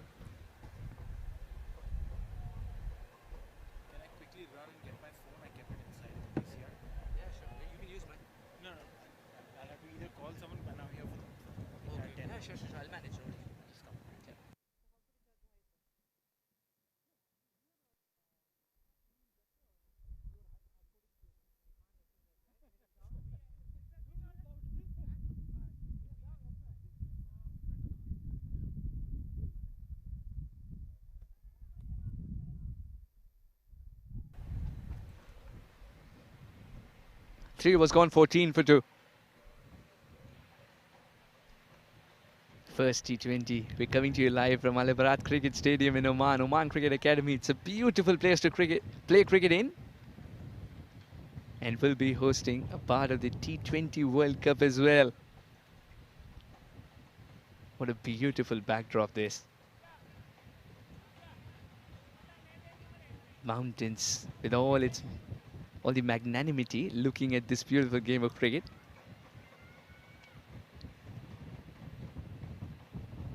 First change for Sri Lanka with the ball in hand. It's going to be Tikshana, tall offie. Brought in at the right time because Zishan Maqsood, the southpaw, is still new to the crease.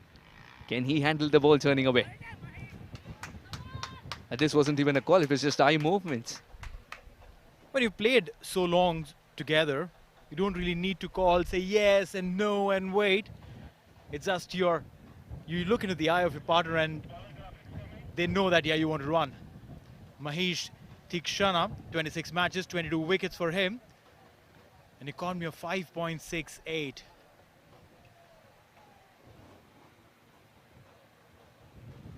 Now how will he adjust to the right-hander? He's got a slip in place though. No, he doesn't have to adjust to the right-hander. He's bowling to two lefties at the moment. And Jatinder saying, come on. I mean, what he was trying to do was, there's a slip and there's a backward point and there's a big gap between them. Wanted to explore that.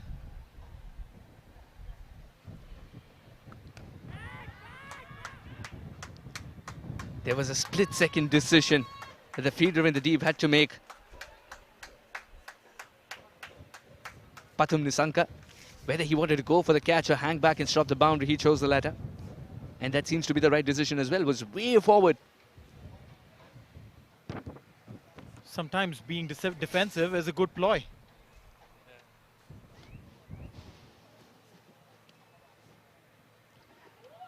Now there, top edge.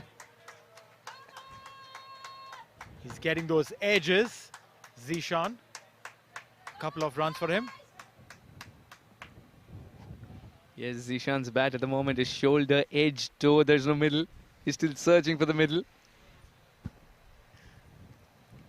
One thing for sure, when the middle comes into play, the fielders wouldn't have to run so much. Yes, but still we'll have to look at each other saying who's going to fetch it. But is that particular game today, can he play that game? Situation's 18 for 2. It calls for maturity, but there is some trouble.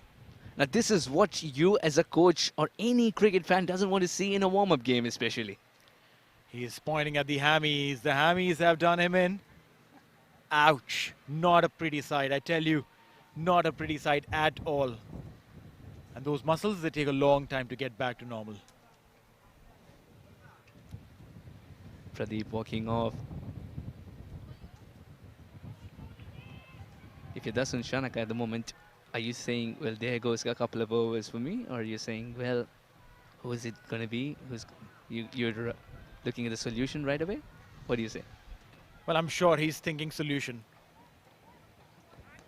Because you don't really have time to think and ponder, oh no, 2 overs gone, now what? Now this is not done, I'm sad. No, you don't have time. Yeah, probably if you're playing a test match, then you can think and ponder and probably write a poetry about it. Well, T20 has become the Twitter like then. Shot crisp, but very impactful. Off late, yes, when nothing else was working, Twitter was. A single coming in from Jati. And that will be the end of the over. Oh yes, that's it. So 20 for 2 after 4.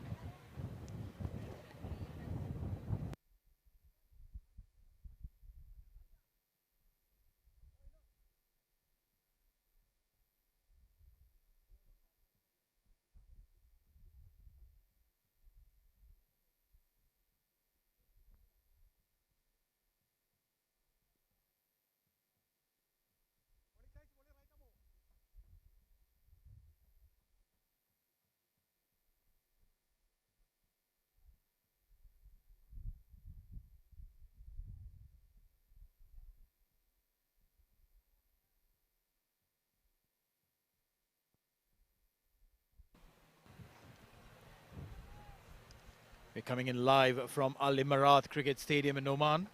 The Oman versus Sri Lanka, first T20.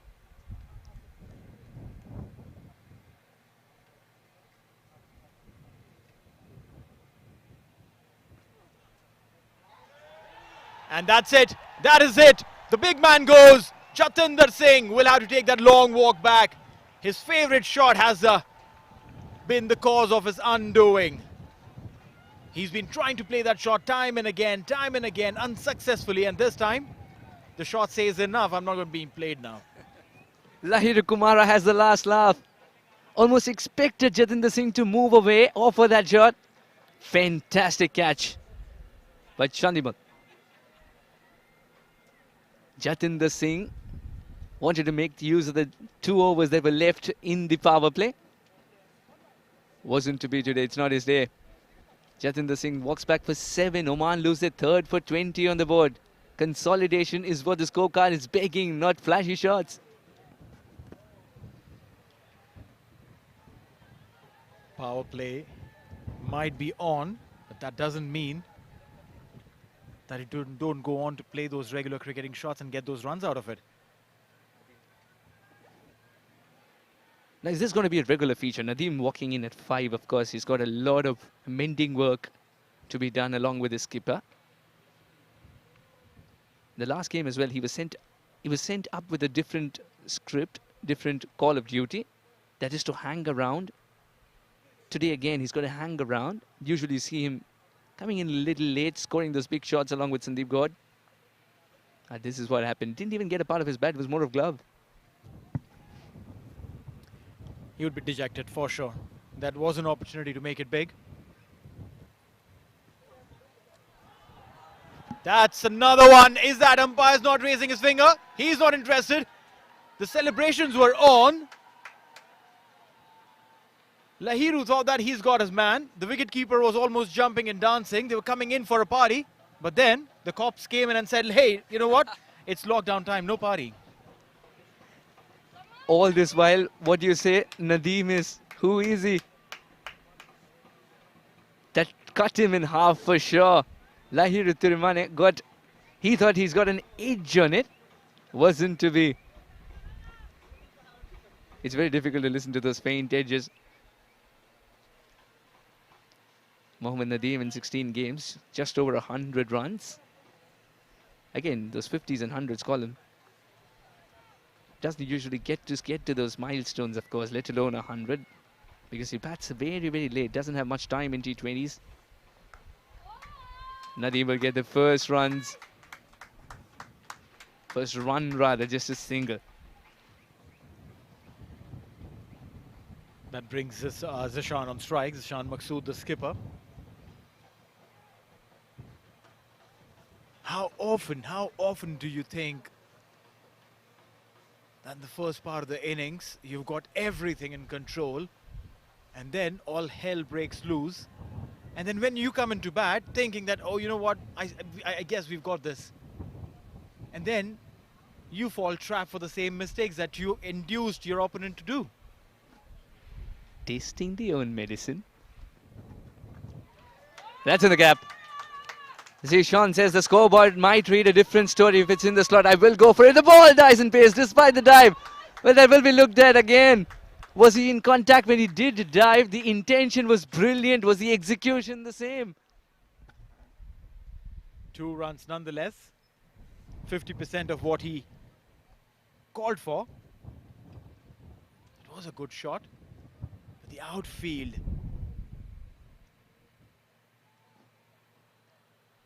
I have to wait for the call. Now the umpire's not interested.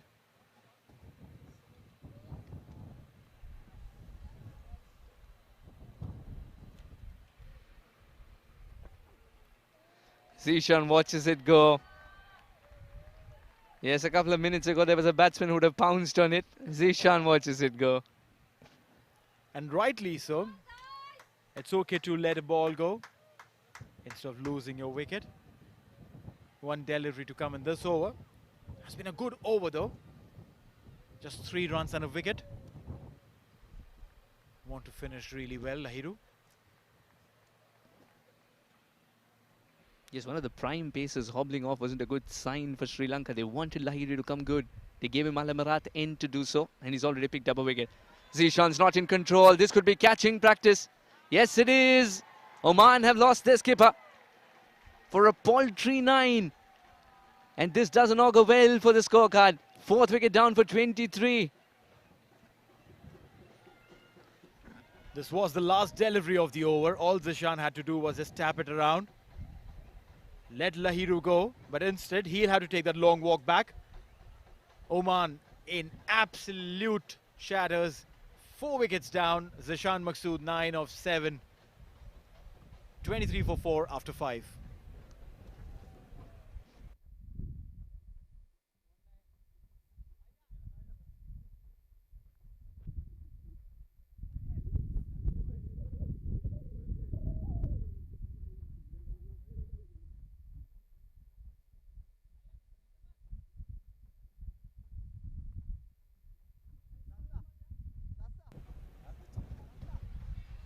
$23 for 4 in the first 5. Oman on the back foot as the young Ayaan Khan makes it to the middle. Played a lot of cricket in Madhya Pradesh, India.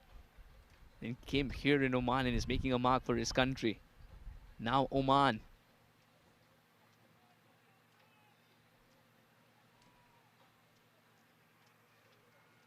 When no other spinner was turning the ball as well, just a couple of fortnights ago, Ayaan Khan was turning it quite a long way. Now can he turn it around with the bat in hand today? He spent a lot of time in the middle. He's played those plucky 40s. He's also played those slow 40s. Today his team needs the latter. As far as Sri Lanka is concerned, 2 new men at the crease. Time to apply pressure, go for the kill. Slip in place.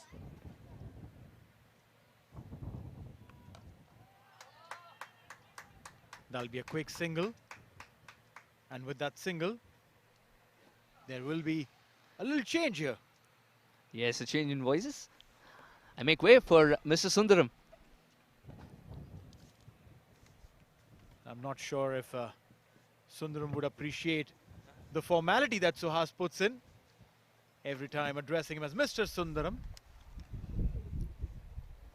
Just keeps reminding me of my age, I guess. Still young at heart. Which way this is going, you know, it looks like Oman is seriously competing. The first loss of the first 4 batsmen or batters for Sri Lanka, and they were 51 for 4. Oman is 24 for 4. What sort of rear guard action do we see now? Well, both these guys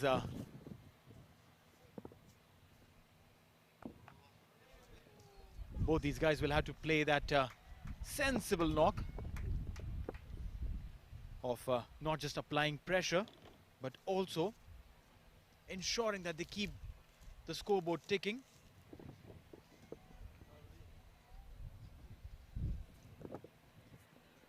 Nadeem and Ayaan.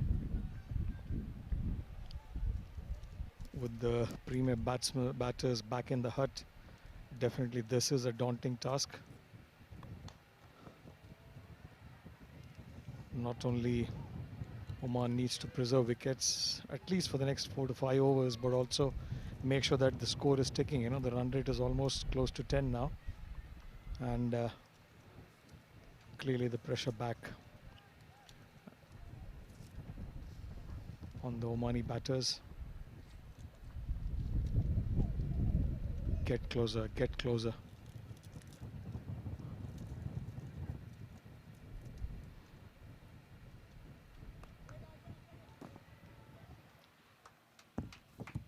Singles, you can always find a gap, a little area to nudge and push and get your single, get the scoreboard ticking. Put that little pressure on the bowler, because he's trying to set a field to stop even those singles, but you're taking those. Try and do those. You're still in the 6th over. Still time, you know, 4 to 5 singles and over, because there is plenty of space. You can see that the mid wicket is almost vacant. Definitely there is space down the third man. Final leg is moving up. So singles are on offer. Absolutely, they need to pick up singles and, you know, get the run rate a little bit up.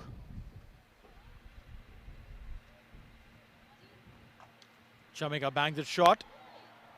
And some aggression there, some reverse aggression. Chamika, that's the typical fast bowler's aggression, isn't it?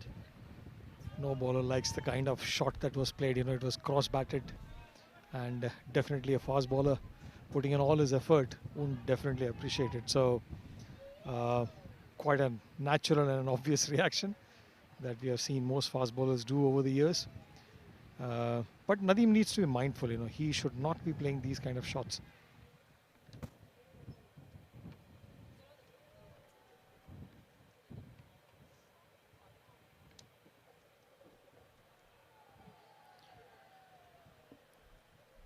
The inexperience maybe is just reflecting a little too much. As far as Oman's mindset is concerned. Sri Lanka definitely showing why they are such a top side. 6 overs gone, it's 25 for 4.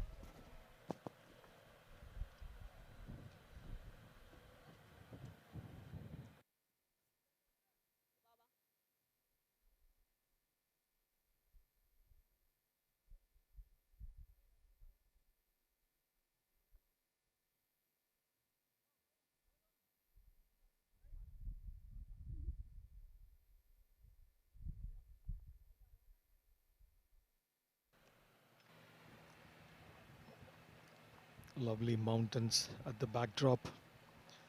This beautiful stadium at Al Amirat, and Oman definitely has a mountain to climb from here on.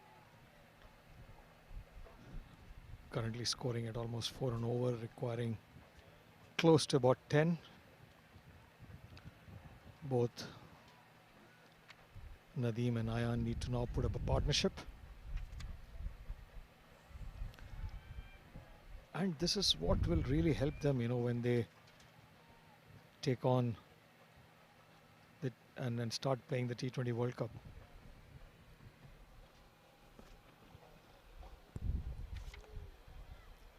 Great piece of fielding there.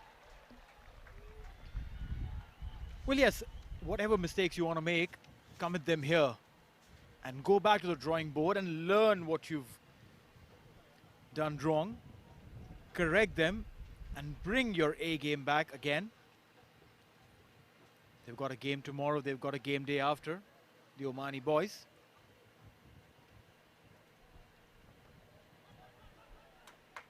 This time played slightly better in the gap. An awkward throw, really wavered. 2 runs completed. You know, there's a quality side, and Oman is a quality side. Both you and I have seen it over the last few months and last couple of years. We have followed them pretty closely. And definitely in the first half, probably Shanaka has played 61 matches and picked up 34 wickets at a slightly high economy of 8.64 with his best figures of 3 for 16. And to continue, they have done well, and in the first half probably what they can pick up is some of the sloppy catching.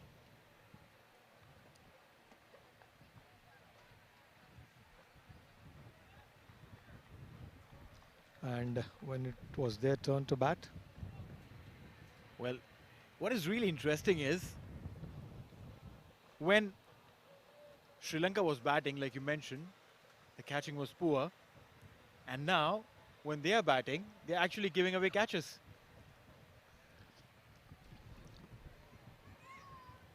poor shot selection, in other words. And those are the two areas definitely they have to go to the drawing board. Slower one picked up well, and that will go and teasingly meet the boundary. That's a 4. A much needed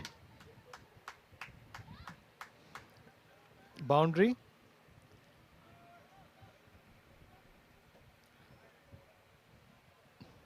Waited for that shot. Waited, and then played. It was a slowish kind of bouncer, so probably that gave him that much more extra time to place it nicely. This over, from Oman's perspective, is a good one. 6 runs already, including a boundary.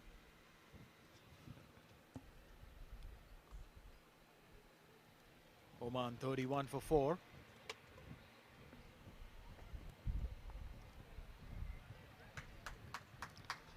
Gently pushed down the leg side and picked up a single. There's so much vacant area in the mid-wicket region. Singles are on offer.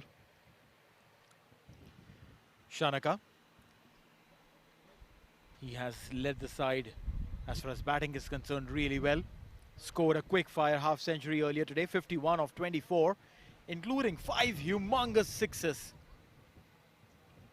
It was literally like the sixes were on sale and he was the only man there. Absolutely, the sixer cyclone hitting the Al Amirat Stadium and giving much needed entertainment to the sparse crowd supporting both the teams. Once more, played on the mid wicket area, picked up a single. 33 for 4.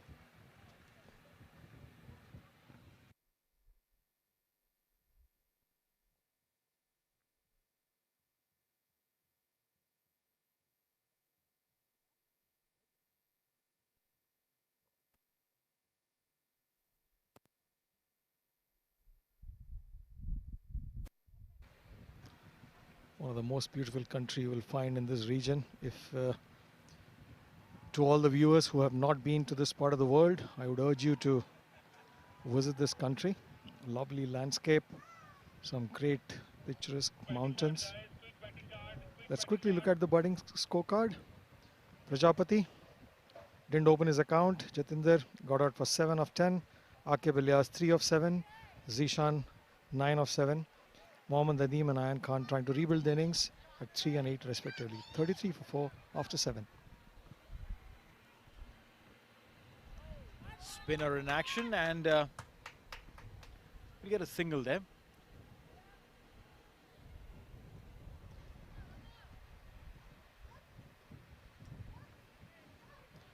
Who are the key batsmen now for Oman after these two in terms of, trying to push the pace? We've seen Kalimullah hit those big ones. Also Nadeem can hit and hit them clean. Naseem Khushi, the wicket keeper, he can play a handy knock. Sandeep is yet to come. So there's lots of batting that is yet to come. And mind you, in the shorter T20 format, you just need a couple of deliveries to change the gears, to change the game. Right now, there's too much pressure. Even the singles are not being given away. And Dhananjay bowling really well and keeping it tight. That one down the leg side. These are freebies that are coming their way. And they wouldn't mind that. Honestly, they wouldn't mind that because runs coming up anyway. It's always good. Stepping down, up in the air. And despite that valiant effort, the ball will meet the boundary for a 4. Top shot. Much needed boundary. Very well played. And Despite the great effort in the deep, the ball definitely had the momentum and crossed the boundary for a 4.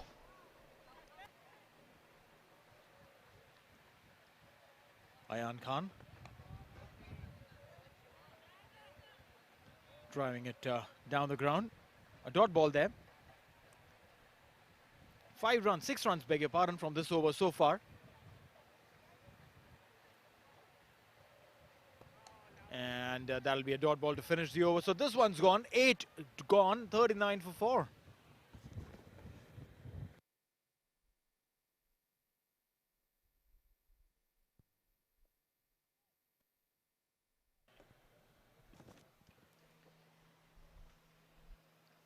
So this is how Sri Lanka have gone out bowling against the Omanis.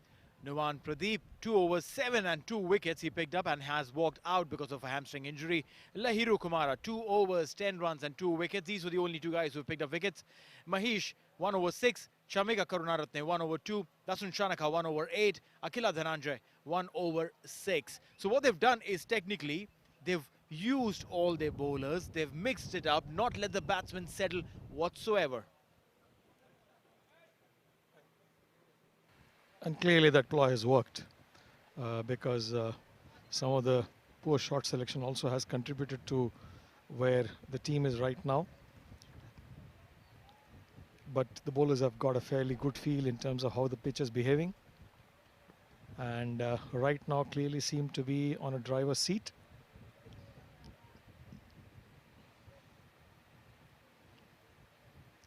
Mahesh coming back.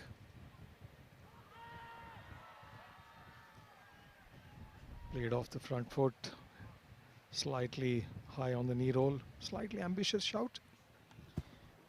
It also could be a pressure tactic. First ball of the over, you want to appeal in unison, put the batsman on back foot.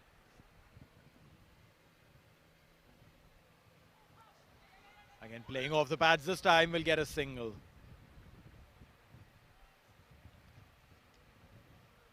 Definitely going down the leg side and an easy leg by.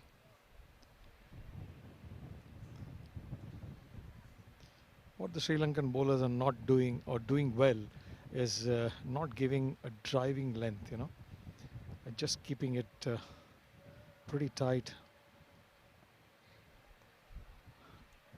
Well, yeah, that's what they say is learning from someone else's mistakes. When the Sri Lankans were batting, in the second half of the innings we saw Omani bowlers actually pitching it up. Even if they were trying the slower ones, they were pitching it further up. Charging down, but will only get a single. All the intent is very clear there. Ayan. See, what they are really doing well is they are forcing the batsman to reach, and that's what is putting the pressure. You know, once you miss it, a very good chance of being stumped, and then that is really a good bowling.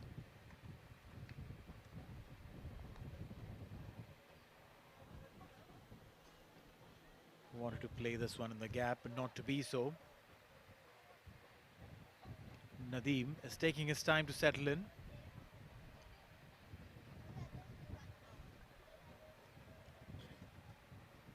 Four of 10.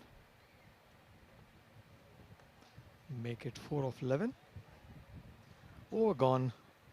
9 overs, 41 for 4.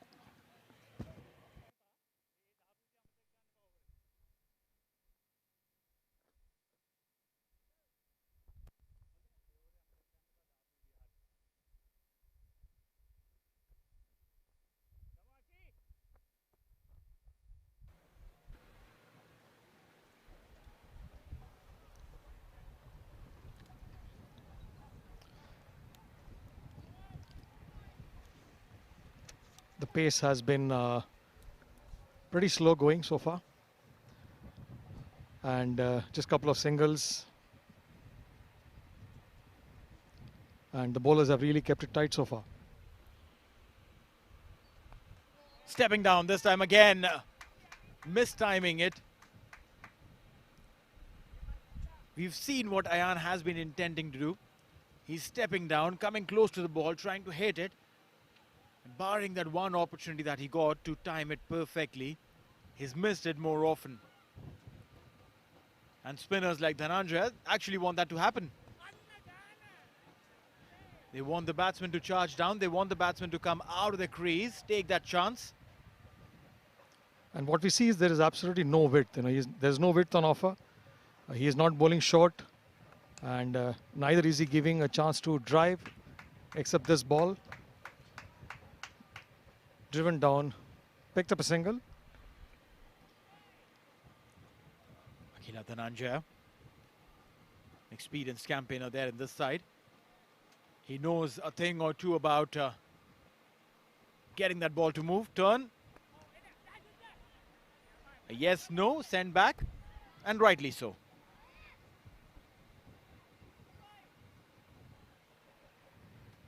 Clearly, the Sri Lankan spinners seem to be doing a much better job than what we saw the Oman bowlers brought in.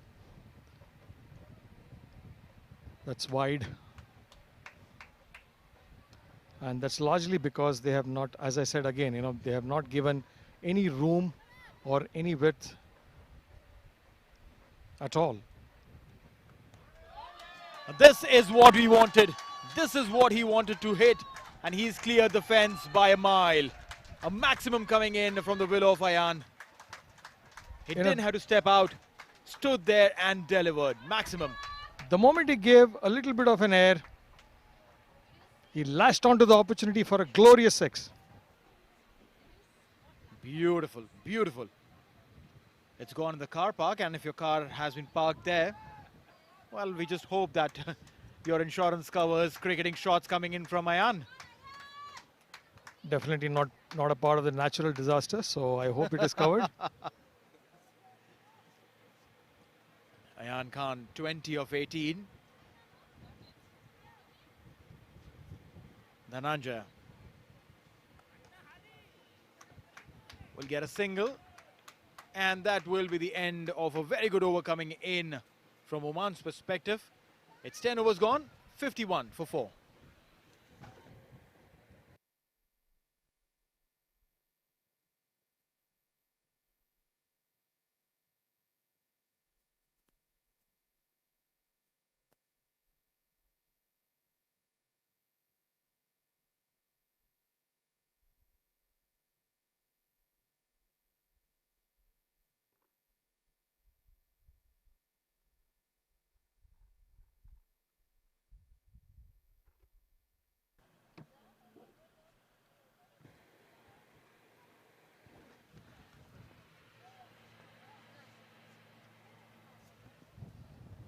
$51 for 4 after 10.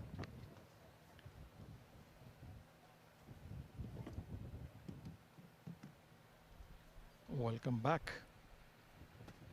How was your tea break? Tea break for me was good.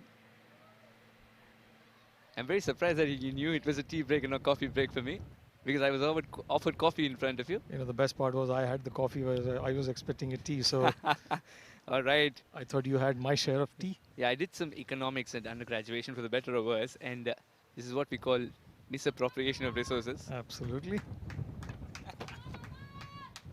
Not deliberate. Yeah. The Oman coach sending some message to the two batters, and to make sure that they don't do some of the harakiri that we saw in the first 5 overs, and try and stabilize the innings. The going is good. The last over probably was pretty good for Oman. They got almost 10 runs. And this is the way wickets fell. 4 hiccups for Oman. Good catch by Dinesh Chandimal. Then a simple catch to send back another right-hander, Jatinder Singh, who would be rethinking that shot again. And Maqsood going for the glory shot when it wasn't needed. Easy catch to send him back to the pavilion as well. So stumps weren't disturbed in the first 4 wickets. All of them were good catches. All of them were catches offered. I don't think there was any great delivery that we saw, to be honest with you. Pretty much gifted away, so to speak. So 4 gifts, you can say 51 for 4. All 4 were gifted away. The bowling analysis. Pradeep got 2 wickets off 2 overs and gave away 7 runs. Lahiru picked up 2 wickets off his 2 overs. Mahesh none for 7. Chamika none for 2. Dasun Shanaka bowled 1 over, gave away 8 runs, and Akila Pereira bowled 2 overs and gave away 16. 2 overs 16 for Akila Dhananjay, a little expensive. You expect things to be tied from a brilliant bowler like Akila Dhananjay, and Tikshana gets a change of ends. Yeah, his last over went for almost 10, so that probably was the most expensive over. I'm very excited to see this youngster blossom. International cricket is a different ball game altogether.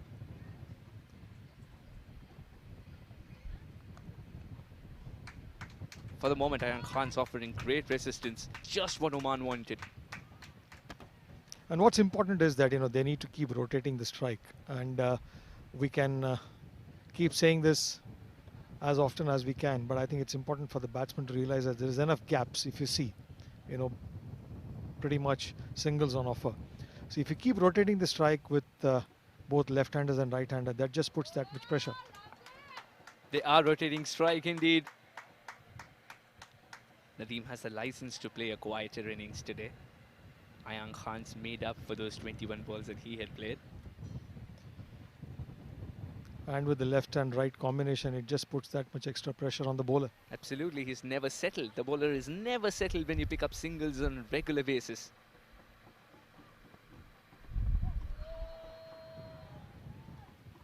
That's a close call. That's a very close call. Probably a slight, gentle appeal for stumping. That's one of the quietest appeals that we've seen today. Maybe the feet was pretty much inside, so a polite inquiry as again. And no damage done, thankfully, for Oman.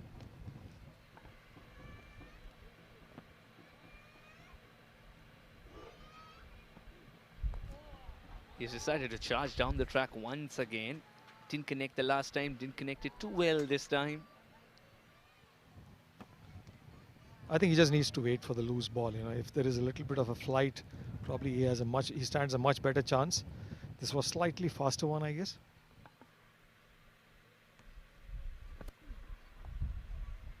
Ayan Khan's called for a single. This could be trouble. Direct hit would have been very difficult for Ayan to get there. They were thinking of a second, but I think he had ran far too far, so they had to be content with a single. 11 gone, 54 for 4.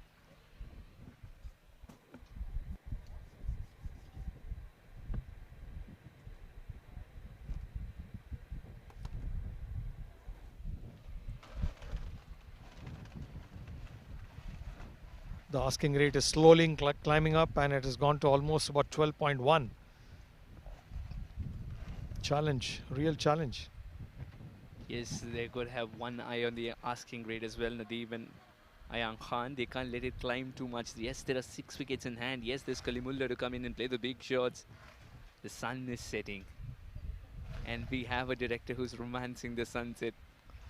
Doesn't want to move the shot because it's beautiful. Those majestic mountains casting themselves as a shadow and nothing more. It is a beautiful country, very picturesque, and a sight to see. If you're here in Oman, if you do enjoy cricket, this is the place for you to come and watch. That's huge. Heave will find the fielder. Yes, catching has been excellent today from Sri Lanka, and I think that's the difference between the two sides for now. For that shot, he had to hardly move. He was just positioned for that. And a simple catch. Unfortunately, for Ayan, he has to head back to the pavilion. Just after the break, losing his cool and giving away his wicket. 5th wicket gone for 54. 23 of 25, not good. On the occasion, had to play a longer innings, had to stick around for a while. Ayan Khan knows that he got a start, has thrown it away. That'll bring Sandeep Gaur to the middle. Sandeep Gaur has been offered. Well, he's been dealt different cards today from his usual innings. 54 for 5, Oman. from Oman's point of view. Would you say, yes, those flags will be flying very, very high of Sri Lanka. Supporters have been superb and they've been quite vocal. The drum beats have been excellent to revel in. Sandeep got in 9 matches, 89 runs. He's still searching for that first half century in T20s. Usually comes into bat at a time when his team is in trouble. If he's getting this much time to play, that is. How much Oman will need, not only the 89 and the strike rate of 98. He started off. Sandeep has started to tick. He's got a freebie to start. Well, Shamika would have wanted to put more pressure on the young new man. That's correct. Maybe that's the reason why he bowled a bouncer. Because you have 2 fielders on the deep, and probably was trying to go and bowl a bouncer. I still think that this bouncer rule probably should change. It's probably too much favoring the batsman. Because once you bowl the first bouncer and that's one for the over, the batsman knows the bouncer will not be bowled. It's the second one. Walking away and guiding it to third man. Yes, sometimes the bowler has to be very, very judicious with the way he uses the bouncer. He can't use it early on in the over. Then he's given it away that all balls are going to be pitched up, or at least definitely not that short. Which is why I think 2 per over probably is a lot more fairer as far as the bowler is concerned. Otherwise, this game becomes too much towards the batsman. As much as I love batting, probably more than bowling. I'll second you on that one. I'll also second you, since we're speaking about changing rules or what you would want to change. Oh, he's gone through with a glorious shot. And the commentary box is the best seat in the house to view the ball trickle away for 4. Absolutely. First time the ball has come to our side, and what a majestic shot. This is exactly what we need. Don't miss out on an opportunity where the ball is there to be hit. But yes, do take calculated risk, because what Oman cannot afford at this point in time is lose another wicket. Yeah, we were talking about the rules and something that you wish were changed, or a little tweak would do. I would say it's the free hit rule. Remember, the bowler is already being penalized for a no ball. And then comes the free hit, where almost all forms of getting a batsman out are suspended, but run out. Good follow-up delivery from Shamika. Maybe the rule could be that the free hit, if it goes for a 4 or a 6, it's fine. But if you do get out, you are out. Because the bowler has still put in an effort to bowl. He has already been penalized once. On top of it, you can't change the field as well. Absolutely. So the batsman is the same. Yeah. So I think, one just needs to be fair. Right now, probably it's too much in favor of the batsman. The T20 World Cup around the corner. The 2 commentators talking about changing rules. Well, there's nothing. I hope ICC is listening. Once that single will get it. Excellent run. Sandeep God knows he's got the boundary, knows it's a valued, good delivery. He's given it the respect it deserves. 12 overs gone, 61 for 5.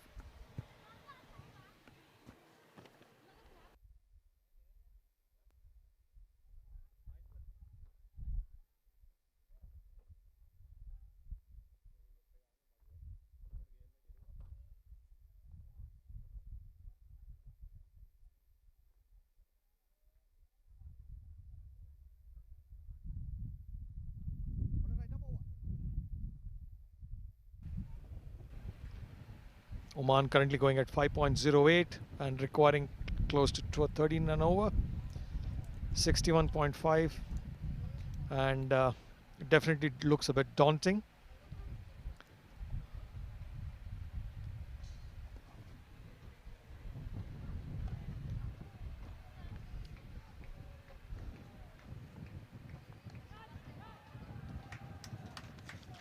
Hung in the air for a long time, will only be a single. Stepping out nicely, playing over the mid-wicket, picking up a single for the effort. What they actually need now is some mighty blows. And I know we are in the 13th over. But if you leave it too late, then it just becomes that much more difficult. 14, 15 and over might be a Herculean task for them to catch up. Yeah, so how much would we want to leave it for someone like Kalimullah to come in and change the game? That's another question, because the top order hasn't fired. That's running away. Fielder does come around it. 2 runs taken. So how much would you want to leave for someone like Kalimullah in Khabar Ali? Now Khabar Ali is a proper top order bat. Remember, he's got the ability to go big. So is Kalimullah. Not a proper top order bat, but he can be the pinch hitter that your team requires at the moment, Oman. But how much can they handle? Can they handle 16 per over on a regular basis for 4 overs? That's from the sweetest spot of the bat.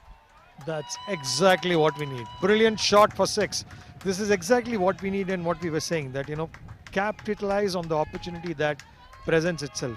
And this is exactly, put the pressure back on the bowler. Right now, the bowlers are having it easy. This will make the bowler think there was width on offer. He's just thrown his arms around it. No, he hasn't hugged the ball. He sent it a long way. A badly needed 6 and probably at the right time. That 6 was sweetly timed as well. Will it change something for the batsman? Will it change something for Nadeem? Is it the first of a little more to come? Probably a couple of more hits. It's important that Nadeem is not content with this over. He's got 9, but he's got half an over left. Right away, the young Tiksana decides to keep it very, very flat. They have actually kept the mid-wicket open. So if you see, you have 2 on the boundary line. Otherwise, the mid-wicket is completely open. So they are asking you to pretty much go for the shot. That is the plan, to invite the cross-batted shot and then pick up a wicket in the bargain. Nadeem accepted the invitation, executed it to perfection, got a 6 for himself. Thikson has got to say, well played, that's it. True, but he's still bowling very well. You know, 20 off last delivery of this of his 4th over. Now can he close it out well?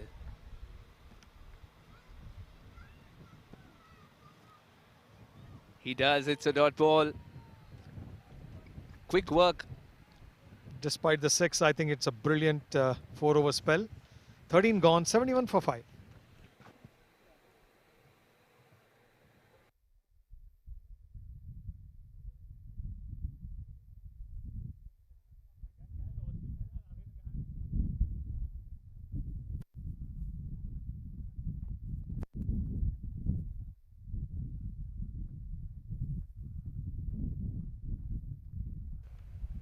Let's quickly look at the scorecard.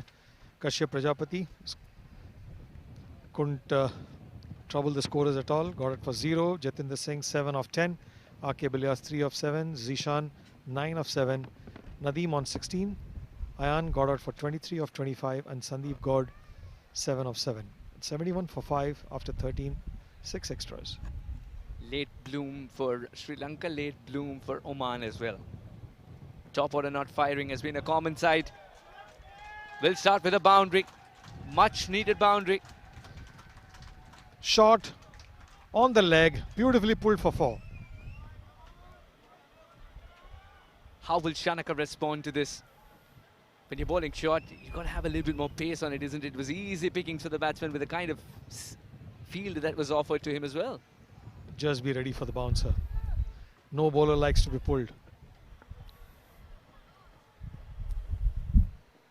Deep backward square lurking now, if he's listened to you. He's lurking, licking his lips, waiting for that flying leather towards him. If that's the case, I decided to go for the slower delivery and just get a feeling as the game progresses, this is going to be a ubiquitous side. I think the pitch is also probably getting a little bit slower. Do you think so? Well, I initially thought it wouldn't for the 40 overs of play at least, because the recent games which did go the distance of 100 overs, remember, it was an ODI. The pitch started to change only after the 35th over in the second innings. The first 40 overs were absolutely fine. But here, it seems to have started to change a little bit earlier then, because the slower deliveries are galore. 2 consecutive slower deliveries, so obviously there's something in it.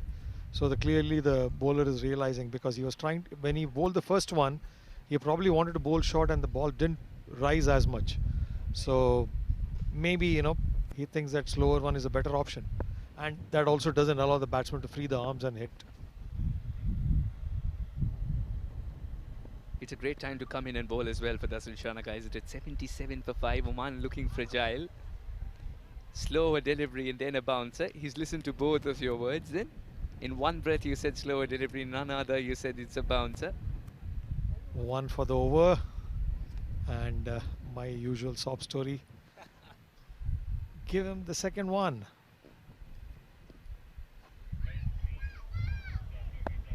One day you would want to wake up and say, this is not a batsman's game, is it? It should be a fair game. It should be equal. Runner ball 21 for Nadeem. He still hasn't taken off like he usually does. Because they have bowled the right length. They have not really given them free hand to swing the bat. Neither there has been too many over pitch deliveries. So obviously the Oman batters are really struggling actually to connect. Yes, there have been the odd boundaries and sixes, but then it hasn't been a free ride. Yeah, required rate now 13. Now the person you just saw on the screen, she's excellent with the camera, looking after the social media for Oman cricket.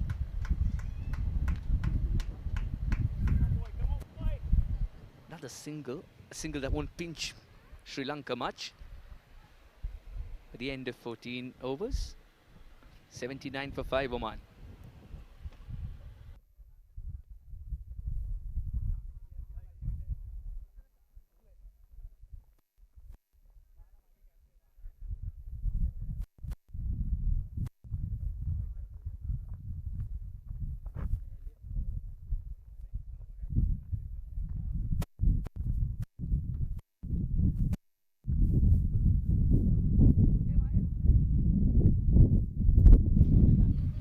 $79 for 5 after 14.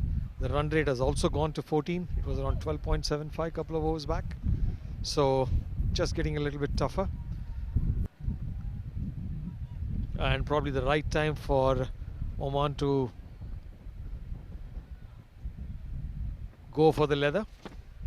This is brilliant thinking from Dasun Shanaka. He's decided it's going to be pace from both ends, even though he's taking pace off the ball most of the times. He's gone back to his best bowler on the day. And mind you, the light is also fading a little bit. The best bowler has been belted for a boundary first ball. How good a pickup shot is that? What a lovely shot. Sandeep has decided at the start of the over, I'm at the highest of confidence levels and I'll make the most of it. Change the game and momentum in my way. The last 5 overs that Sri Lanka batted, every over, first delivery or the third delivery went for a boundary. Are we in for a repeat of what we saw in the Sri Lankan innings? Yes, is Sandeep going to be Fernando? Is Nadeem going to be Shanaka? Well, this is cheesy, this is cheeky. 4 runs and the lights come on as well. This is probably the right time for the lights to come on because Sandeep is really lighting with his shots. Two beautiful shots. The first one was about power. This was about precision and touch. Sometimes even the deftest of touches can prick you the most. This game's on. If Sandeep can hang around, this game's on is what Oman would believe. It wouldn't look at 85, 87 for 5. 76 or 34. Can Sandeep hang around? Nadeem's already got a start. What's the answer from Lahiru Kumara? This is one shot. It's been evading all men in red today. Let him play some good shots. Let him play authentic shots. There is enough for the taking. And it sort of sends a signal, Mr. Sundaram. So 76 of 33. He's already scored 2 boundaries back to back. He's not looking to take it deep then. He's looking for the 3rd boundary as well. Just sends a signal. He's not looking to go deep. Absolutely. Put the pressure back on the bowler. I think they have respected the Sri Lanka bowlers a lot. And it's time for the last 5 overs to be, Fire gone. There was something as it went past. Yet another batsman who has nicked it straight to the keeper. The problem with that shot was he was not sure. He was in 2 minds. First he thought I'll go for a pull, then he backed off, and then at the last minute probably just faintly, edged the ball to the wicketkeeper. Very unfortunate. 6 wicket gone, 87 for 6. Chandimal has been doing this day in and day out. He's received 3 catches. Sandeep God's the last man to go, 17 of 13. Not good enough on the occasion. 6 wicket gone for 87.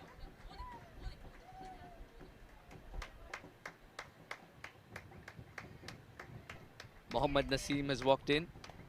Fantastic finisher. Mr. Sundaram, you were here against the game in the game against Oman when Naseem Khushi played a brilliant innings. Definitely has all the talent that you need, and a great opportunity for him to bring Oman back. I know it is difficult.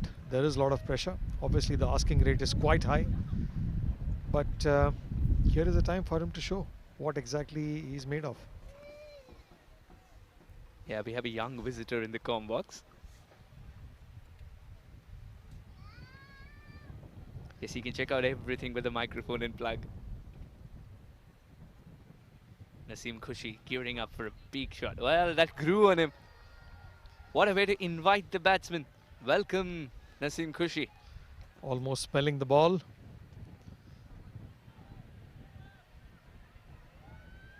Just making sure that the batsman is not stepping out and stays back at the crease. That smelled the leather. Just got a feeling he was in 2 minds. Whether to go forward or backward. He was swaying. Well, in the middle of that shot, the ball went past him, whizzed past him. Lahiru has been beautiful with the ball in hand today. He's gone through with that shot. The first one was a question asked to the batsman saying smell leather. This time it was feel leather. Hostility at its best. 15 gone, 87 for 6.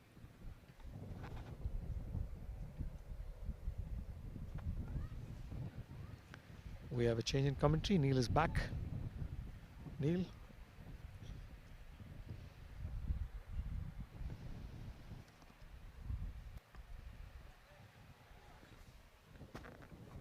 Very warm welcome, Neil.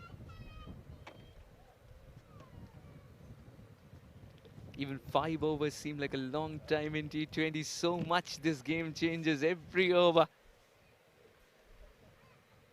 Neil blinks, there's a wicket falling. He grabs a cup of tea there too. Well, what I've realized is the moment both of you guys join in, there is either a debacle or there is a debacle. You better say not in the comm box, right? Well, definitely not in the comm box. In the first stint when you guys got together, Sri Lanka lost half their side. And now, when you came in again, look at what you've done to the Oman side. No, we haven't done anything. There's only so much a commentator can do. That a little kid holding that flag of Oman, turning up to watch a cricket match is a story in itself. Look at him being muffled.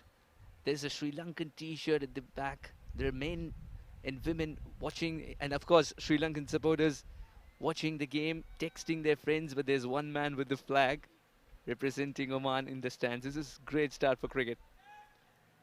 Well, absolutely. You bring them young, they'll start loving the game. And then, very soon, they'll start living the game. That's a nice way to put, isn't it? At an impressionable age, he'll call it off. Dasun Shanaka, he's within his rights to do so. As a fast bowler, you thrive on rhythm. Anything goes wrong, the machine's not working properly, you start again. But you know why he did that? Why? You know why he did that? There were 3 fielders in at that point in time when he took the run-up. Third man was standing down there at the boundary line. He spotted that while he was on his run-up. And he called him in. He said, what are you doing there? There's 3 men in. Our captain's mind is working, looking around, even a cursory glance during the run-up. That's a new statement.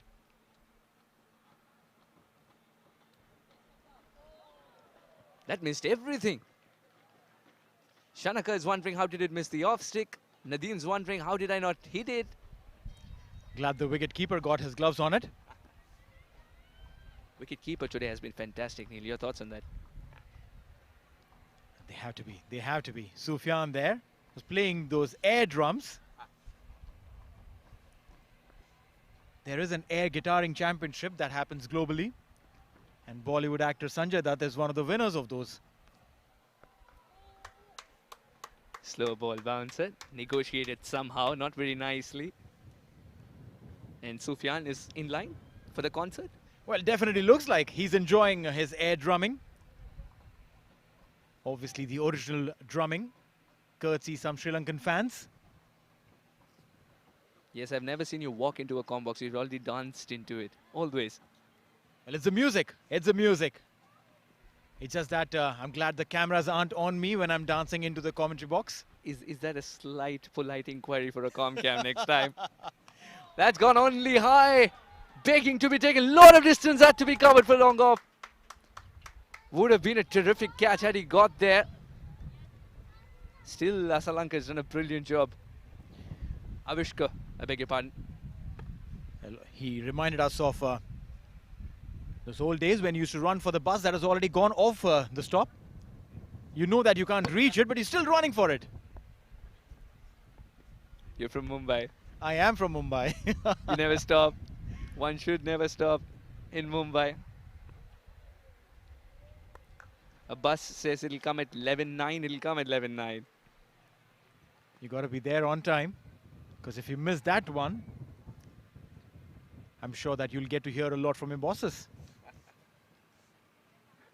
Naseem and Nadeem, both these blokes now trying to make the best out of what they can.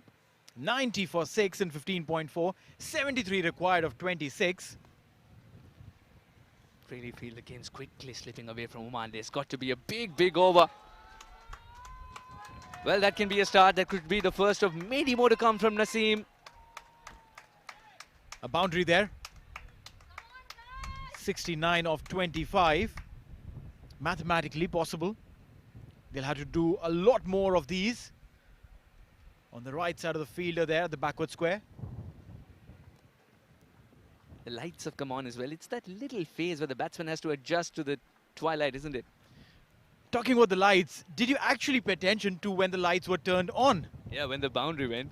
Oh, well, you're focusing on the boundary. I was focusing on the lights. Normally, stands across the globe. We'll come to that. Slower one there. 16 overs gone, meanwhile, 95 for 6. Yeah, we'll keep the chat alive though.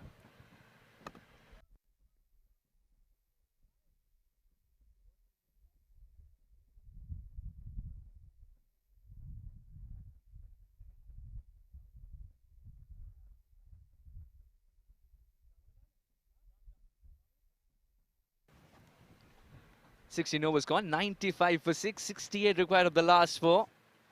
Naseem Khushi has just got going with a boundary. Nadeem's played 25 deliveries, is still there. That's been the upshot of the game so far. Lahiru Sudesh Kumara has been superb with the ball in hand, 3 for 18. He's the one who's changed things around. Chamika Karunaratne, whenever he got an opportunity, has impressed one and all. And then, of course, Pradeep, Roshan Fernando, 2 for 7 are just magical numbers given the situation.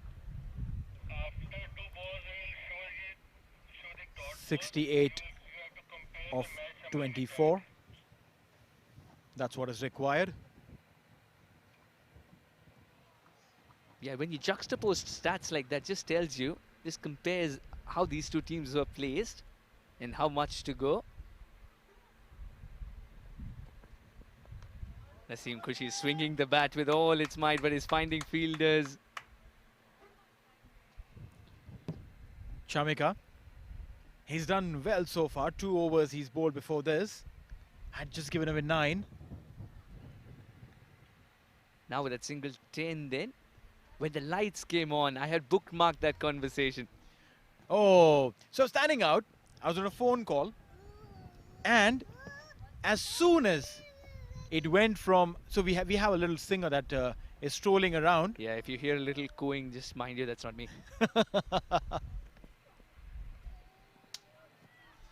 You're going for the single, direct hit, and when it's a direct hit, there are all chances for the umpire to raise his finger, but not at this time. Umpire Rahul Asher is running towards the stumps. He needs to fix this so that the game can continue. Yes, while he fixes furniture, we'll try and bring that to you again. It was a little late that he offered that drag. The batsman had to offer a drag a little earlier to be on the safer side. Yes, there was a single on offer. It's a direct hit as well, can't ask more. from Lahiru Kumara. But the batsman taking a little bit extra time, Naseem, to drag the bat. So the lights. These lights in the stadium, they have been erected maybe a few weeks back. And these are the lights that use the LED technology. Yes. They're not those regular sodium vapor lamps or the big halogen lamps. And the beauty of this is you switch on and boom, the entire ground is lit right then in that very fraction of a second. It doesn't take time to glow up one bulb at a time, slowly set in the mood. It's not that. It's not a slow burner, ladies and gentlemen. It is bang on in one show. Yeah, it's a reverse of, reminds me of Undertaker's entry. It's reverse of that. All right, so 42 dot balls, 34 singles. That is the story so far of Oman's batting. 42 dot balls. Wow. That is, if my math's right, 7 overs of dot deliveries. Your maths is absolutely right. That's again, that just tells you they haven't been rotating the strike. When you not do that, you're not chipping away from the target much. There's so much to learn for the Oman side. 42 dots, 34 ones. There could have been, the ones could be a little bit more. 1-3 of course, because the outfield's not the best friend of the batsman today. 8 fours and 2 sixes. Naseem Khushi had set up.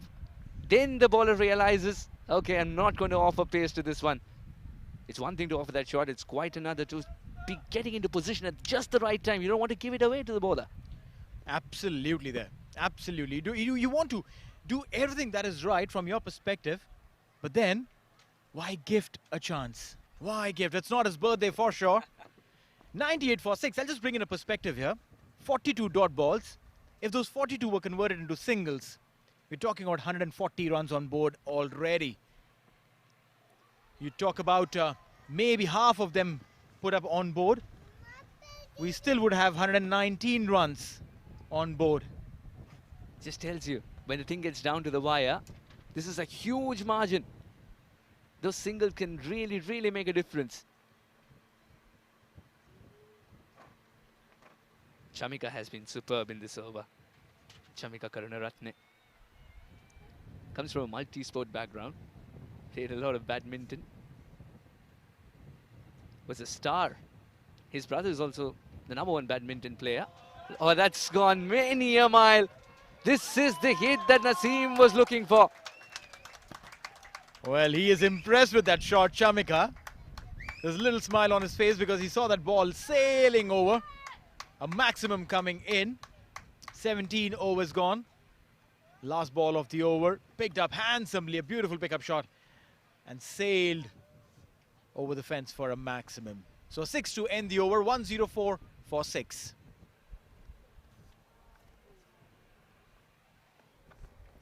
'59 of 18. Can Naseem produce tonks like these on a regular basis? Nadeem can provide the extra pair of hands. Sri Lanka would believe it's a matter of a wicket here.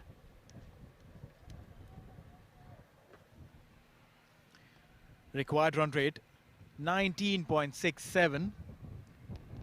And that's not my mathematics. It's right there on your screen. Current run rate 6.12.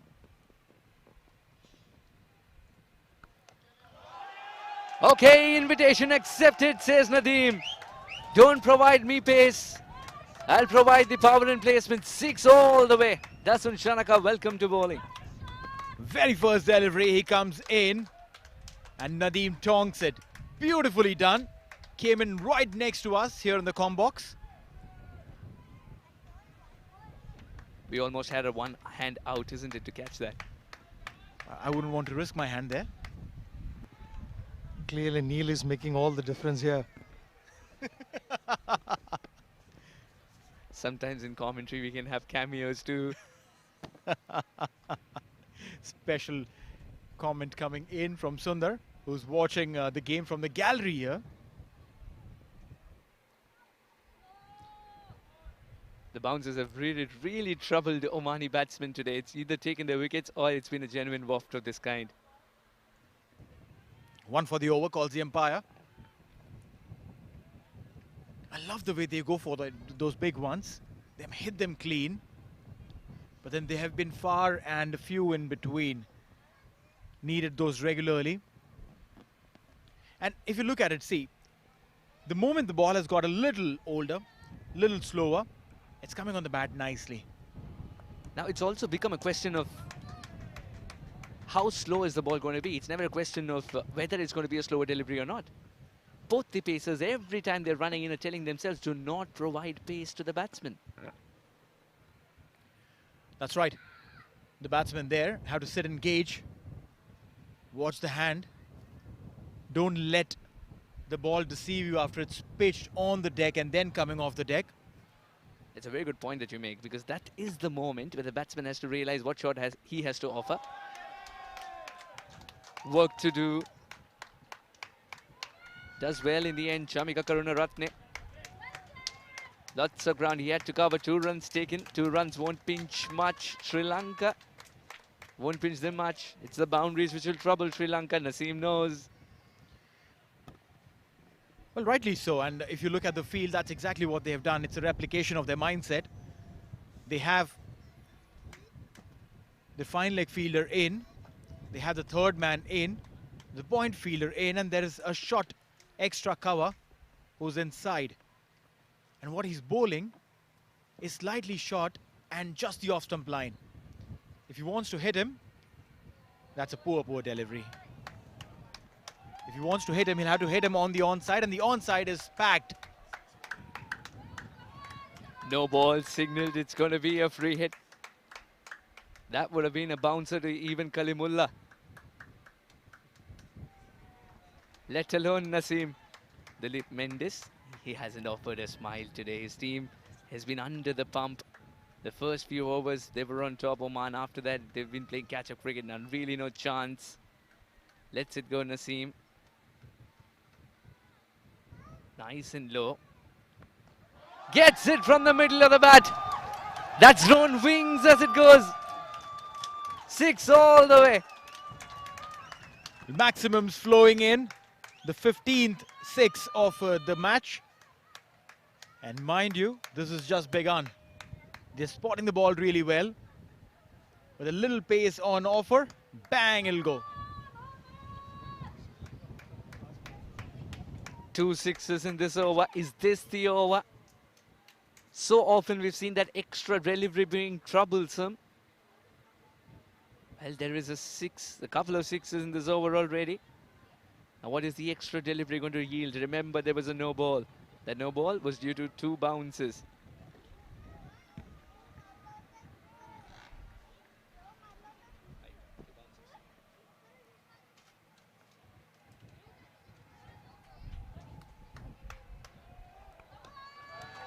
It's going to keep Chamika busy. It went quickly to him, so it's only a single. Good work by Chamika. Very eventful over. Oman get a little bit of momentum, inject that in this run chase. 18 overs gone, 1-2-1 for 6.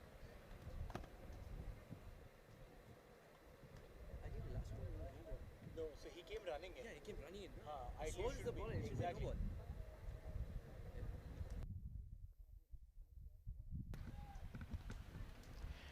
So 42 required of 12 deliveries. Sri Lanka 162 for 4. They were put into bat after Oman's skipper Zashan Maqsood won the toss. Oman in reply not in the best shape. 121 for 6. If you look at the score in isolation, 121 for 6 in 18 overs, you would say, hey, not a bad score against a quality Sri Lankan side.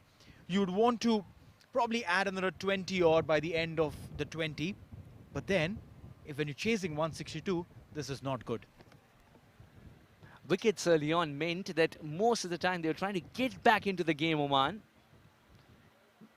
The only time they were ahead of the game was when they won the toss, chose to bat first, chose to bowl first, and decided to put pressure with early wickets of Sri Lanka.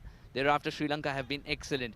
The game's still not over, 42 of 12, and cricket is a very funny game. Anything can happen.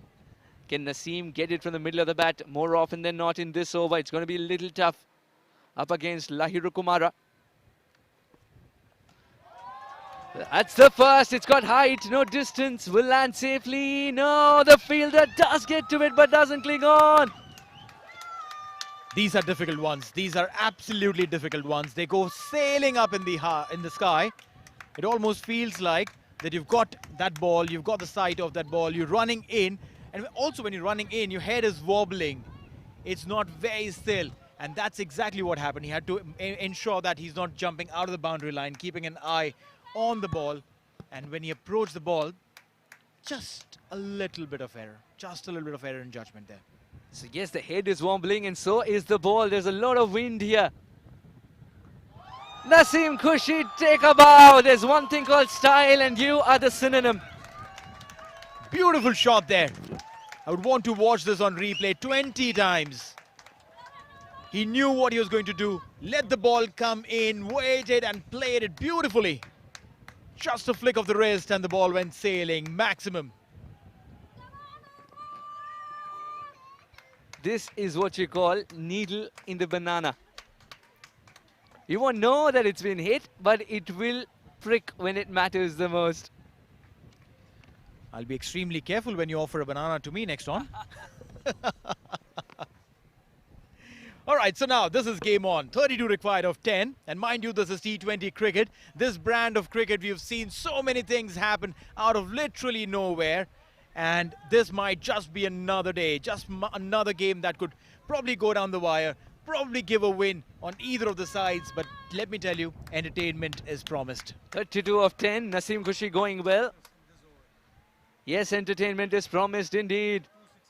Now, how are Oman treating the 10 balls? Are they thinking 4, 5 boundary balls for sure? 32, the route to 32 has got to be more 6s and 4s. Is it going to be 4 6s? Rest in 4s? Naseem Khushi is not thinking about singles and 2s, is he? Maybe of the last delivery he will, not in the early in the over. Now he wants that single. Will take it. Played a little away from the body, didn't get his feet along, closer to the ball, like how we would call it from the textbook of the game. Textbook? There's a T20 magazine he's reading at the moment. 132 for 6. Yeah, the Oman fans have found a voice. At the moment, it's more than the drums. The drums are going quieter. A wicket will bring the decibel levels back in the balance. It's a cross-seam delivery he's going to try. But it can be a cross-seam. It's going to pitch in the proper area, though. Moments ago, Mr. Sundaram was suggesting that if a 6 is long enough, give it 8. If a wide is that wide, will you give it 2? Wow, the game is definitely changing. The rules are changing. We just very recently got an update that to make this game more uniform and equal, we won't be calling the batters batsmen. We'll be calling them batters because there is the women's game that happens. And obviously, yes, you shouldn't be calling them batsmen and batswomen. There's no way that you would want to differentiate that. An athlete is an athlete. Definitely, and the world is calling for gender neutrality. What better to start than bringing it into the conversation? Gender neutral terms. Swing and a miss. Nadeem's feeling the pressure. Exactly why Naseem was a little iffy wanting to take that single as well. Nadeem's not been the free-flowing Nadeem. 32 of 30. Lahiru is wearing his pace. You've seen him bowl those slow bounces and he does that really well. Puts that little extra effort for that bounce. He was saving the bouncer for the later part of the over when suddenly he sees the other batsman, that is Nadeem. And he says, well, this batter deserves the slower delivery, slow bouncer first up. He's not in good form, yes. Nadeem's kicking himself. He hasn't put bat to ball. Lahiru is keeping it straight, simple. Every dot ball is gold dust for Sri Lanka.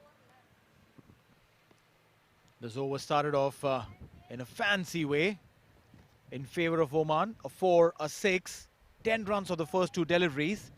And now the last 2 deliveries have been dot balls. Very well compensated there. Or was that single that changed the game in favor of Sri Lanka in this over? Yes, in hindsight it is. Nadeem can at max go for a 6 over here and try and make it 24 of the last 6. Will Nadeem do that? Will this be the comeback ball for Nadeem? He's generated the edge, Lahiru. He's saying all in a day's play. He's not really celebrating. That's the end of Nadeem, who was under pressure. He was literally swinging at everything that was coming in his range, or even outside his range. And this time, getting that faint outside edge into the gloves of the wicketkeeper. Nadeem will walk back. Kaleem comes in. Kaleemullah, we've known him hit those big ones. He's got those long levers, and I'm telling you, only and only if he had probably a couple of more deliveries in his hand, probably the game would have shifted. A little too late for Kaleemullah to come in, I reckon. The game's in Kaleemullah territory, of course, but with 6 balls, 5 of them have to have an appointment with the boundary rope or beyond. 30 required of the last 6. Is it asking too much from 2 big hitters in the middle? They might be big hitters, but at the moment, they will feel a little manacled. Remember Kaleemullah hitting a last ball 6 to get a game against Mumbai. They needed 5 to win. Oh, yes, I And he remember. hit a 6. You were on air at that time. I was. And I was putting my feet up and was waiting for that game to... It was swinging from one end to the other. That wide delivery as well, then running. Kaleemullah smashing a 6, finishing off. That's a great game indeed. But we've got another big game, great game on our hands at the moment. 30 required of the last 6. If you would ask Oman to pick a batsman to be on strike when 30 is required of the last 6 balls, they'd pick Naseem. Can Khushi deposit it into the stands? Wide ball signaled won't help the cause of Sri Lanka. Karunaratne is going to recalibrate his line here. 29. They need boundaries. They need those big hits. They need those 6s. And they need just a little under half a dozen of those. It's going to be a slower delivery for sure. Just get the toe end of the bat. Naseem Khushi went for ballet dancing. Completely threw his bat at it, only to get the toe end, which doesn't yield runs on this occasion. Kaleemullah is like that tiger inside that cage who wants to be unleashed. Standing on the non-striker's end. Meanwhile, Shamika will have to just keep it cool. Again, a wide outside the off-stump kind of delivery.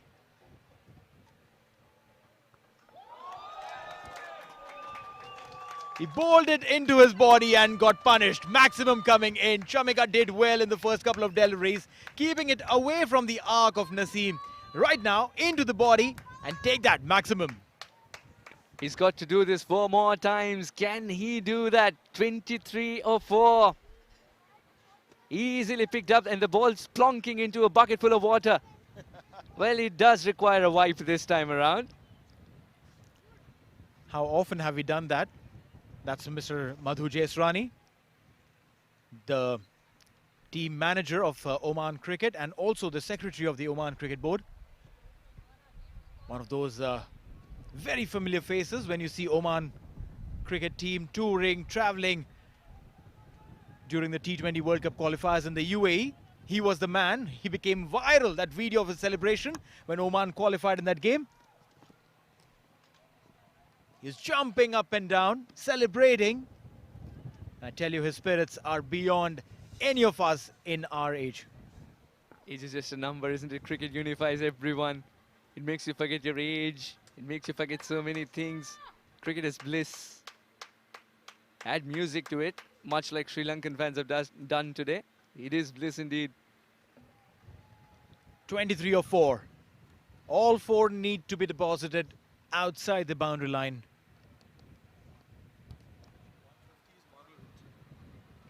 Those flags are held tight at the moment. They'd want to sway them if this one goes past the boundary rope. Naseem doesn't get it from the middle of the bat. It lands safely, but it doesn't matter. What matters more is that it's a single. Sri Lanka know that 3 legal deliveries in good areas. The game's theirs. Mathematically, Sri Lanka definitely have got this. Like you rightly said, 3 legal deliveries, no balls, and they would have got it. 4 matches for him, 24 runs. And look at that, out of those 24 runs, 3 are sixes, 18 runs in sixes. Strike rate of 171. That will do, definitely do. Let's get those 3 sixes and 3 deliveries, Kaleem.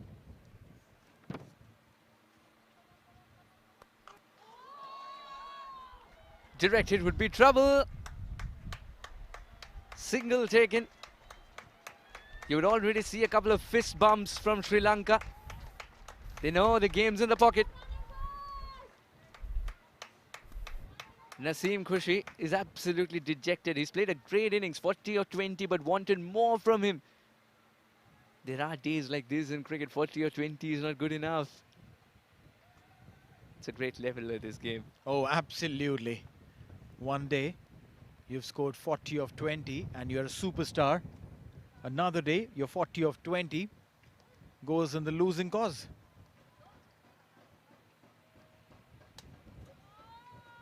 A wide ball. Not much damage here. Chamika was trying for that wide Yorker. I recognize Mangesh. He's one of those people there. Very, very helpful. Loves to chat about cricket. That's cricket for you. How often do you find someone from the subcontinent in a country outside the continent and you can always talk about cricket? Yes, cricket's become the icebreaker, doesn't it? Again, a slower one, wide outside the off stump, and he's heaved it towards the cow corner. They won't go for that run. He wants to take that last ball. Why is the question? Why wouldn't he go for that run? The game's virtually over. Kalimullah padded up not to face just one delivery. He's just showing, he's just suggesting now. He's a little dejected. Knows that his team hasn't been the best on the field today with the bat for most parts. And Kalimullah was suggesting to Naseem, I have a bat in hand too.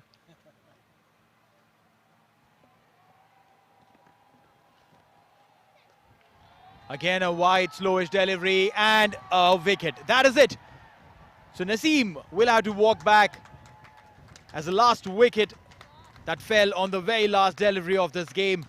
And Oman concedes this game to a well-performing Sri Lanka. Thoroughly professional from Sri Lanka on the field. They looked at 160 odd and said, we'll make it look like 180. Tight bowling, wickets at the right time, never let Oman get going. And in the end, comfortably finish with Oman 20 odd away from victory. Gave it all, but didn't get the result that he wanted, Naseem. No elevation, an easy catch. Well, that's right. 143 is what Oman could make in response of 162 that Sri Lanka amassed in their first innings. Sri Lanka had their difficult times, but then there was a solid companionship that came through near the fag end of the innings. That exactly what was missing as far as Oman is concerned. They had a similar start of run, lost early wickets, but then Naseem and Nadeem could only do so much in their companionship, not enough to get them through the line. Yes, the flags will now flutter. The flags will be held high. The Lankan Lions are roaring after the win. It's a game that wasn't easy for them. It's a game that they had to fight back. They had to fight their way back to win it in the end. First with a bat in hand and then thoroughly professional when it came to fielding. Clung on to the catches, bowled in the right areas, negated one of the favorite shots of all the batsmen, the paddle scoop. And in the end, winning the game comfortably. Sri Lanka, the better team on the day. Great display of sportsmanship. Fist bumps all along. Smiles on the faces of both the sides. They know that they have done their bit. They know what their mistakes were. They know that they'll come back stronger and perform even better, both these sides. Sri Lanka and Oman also play one more T20 game. That is day after tomorrow. It's going to be an evening game. Dulip Mendes there, head coach. He was the manager of the side, the Sri Lankan side that won the World Cup in '96. He's got his task cut up. Sri Lanka, the bottom line says, has won by 19 runs.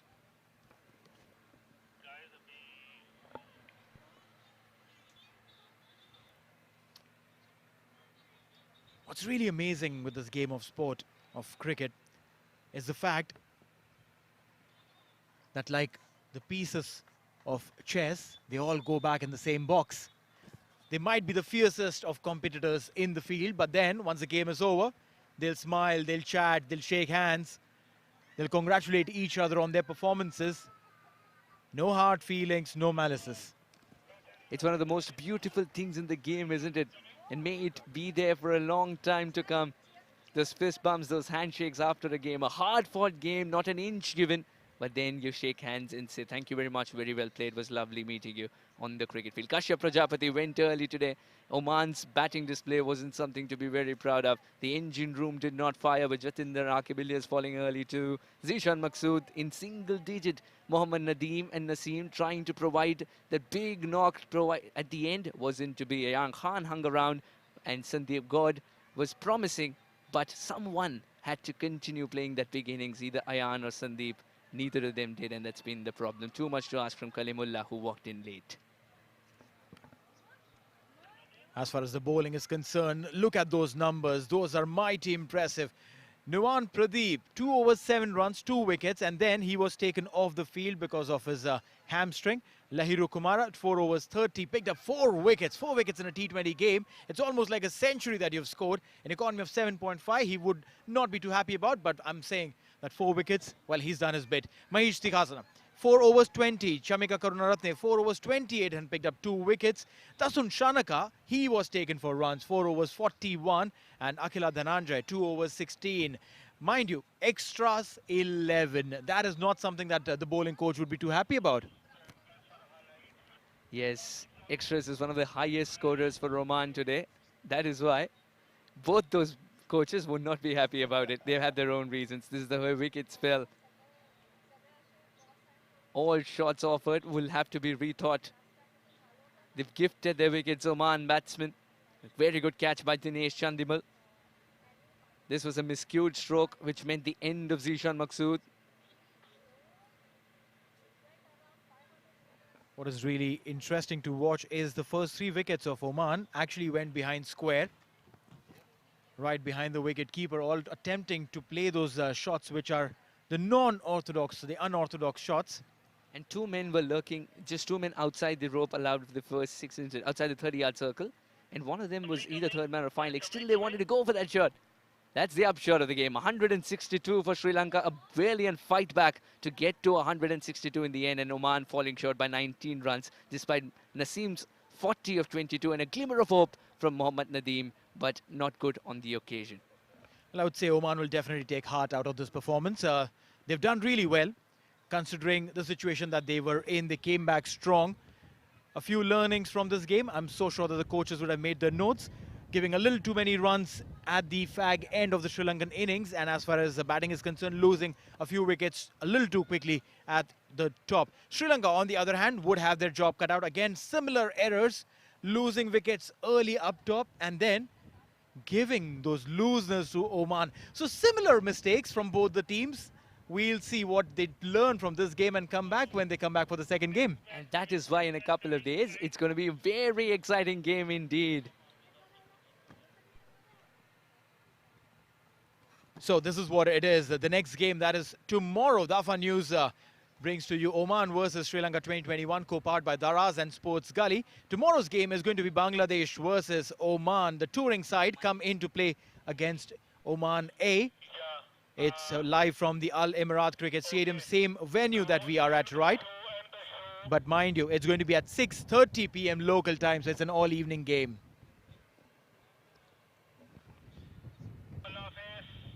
All right, so that is exactly what it is from all of us here at the Al Emirat Cricket Stadium in Muscat in Oman.